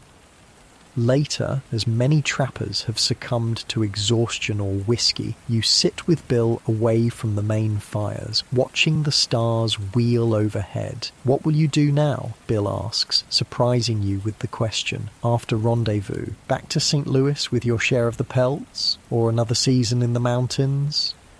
The question has been forming in your own mind for weeks. The original plan, a single season to experience the wilderness before returning to civilization, no longer feels adequate. You've barely scratched the surface of what there is to learn, to understand about this life. I'm thinking I might stay, you admit. Find a partner for the next season. Keep learning. Bill nods, neither approving nor disapproving, simply acknowledging your choice. Mountains change a man, he he says after a while. Some can't go back to town life after. Too confining, too many rules that don't matter. Is that what happened to you? You ask. A ghost of a smile touches his weathered face. Partly just found where I belonged, same as you're doing now.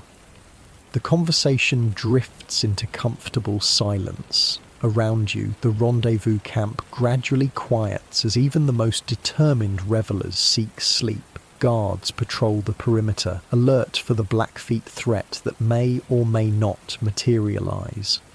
As you settle onto your bedroll under the open sky, too many years in the mountains had left Bill with a distaste for tents or enclosed spaces. You reflect on the journey that brought you here, not just the physical travel from St. Louis to this remote river valley, but the internal passage from who you were to who you're becoming. The skills you've learned, trapping, navigation, tracking, fire making, shelter building, pemmican preparation, represent more than mere techniques for staying alive. They form a philosophy, a way of seeing and being in the world that's increasingly rare even in this early period of American expansion. Self-reliance balanced with necessary community, taking what's needed without excess, reading the land's patterns rather than imposing upon them, adapting to conditions rather than trying to control them, living with danger as a constant companion rather than an unexpected visitor. These mountain men, with their rough ways and remarkable skills, are already becoming anachronisms in their own time. The wilderness they navigate will soon feel the advancing pressure of settlement, of different values and relationships with the land. But for now, in this moment, you've glimpsed a way of life that few will ever experience. You've begun to understand what it takes to survive not just physically, but spiritually, in places where humans are not the dominant species, where nature's rules supersede human desires and assumptions. Bill shifts on his bedroll nearby, already falling into the light, alert sleep of those who know danger might come at any moment, a man who has found his place in the world, however temporary and shifting that place might be. As sleep approaches, you realize that the most valuable thing Bill has taught you isn't any specific technique or skill, but a different way of being. Present, aware, connected to the immediate reality of your surroundings. Civilization encourages distraction, abstraction, removal from the physical world. The wilderness demands presence, attention, direct engagement with what is.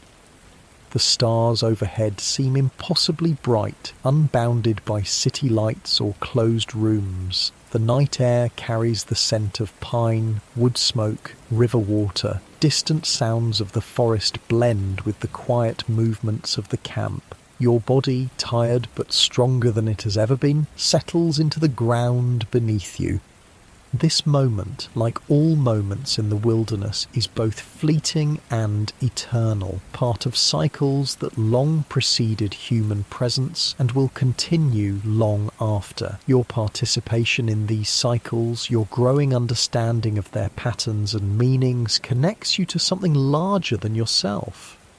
As consciousness fades, one final thought surfaces, that perhaps the most important survival skill of all is the ability to truly see the world as it is, not as you wish or fear it to be, to read its signs accurately, to respond appropriately, to find your place within its systems, rather than attempting to stand apart from them. The mountain men knew this, their lives depending on this clear-eyed engagement with reality, and now, in some small measure, so do you. Sleep comes gently, carrying you away like a leaf on a river current, flowing through dreams of forests and mountains, of tracking unseen animals through fresh snow, of fire springing from stone and steel, of skills that kept men alive in a world both beautiful and unforgiving. A world that, like the mountain men themselves, is already beginning to fade into history, leaving behind only traces for those who know how to read them.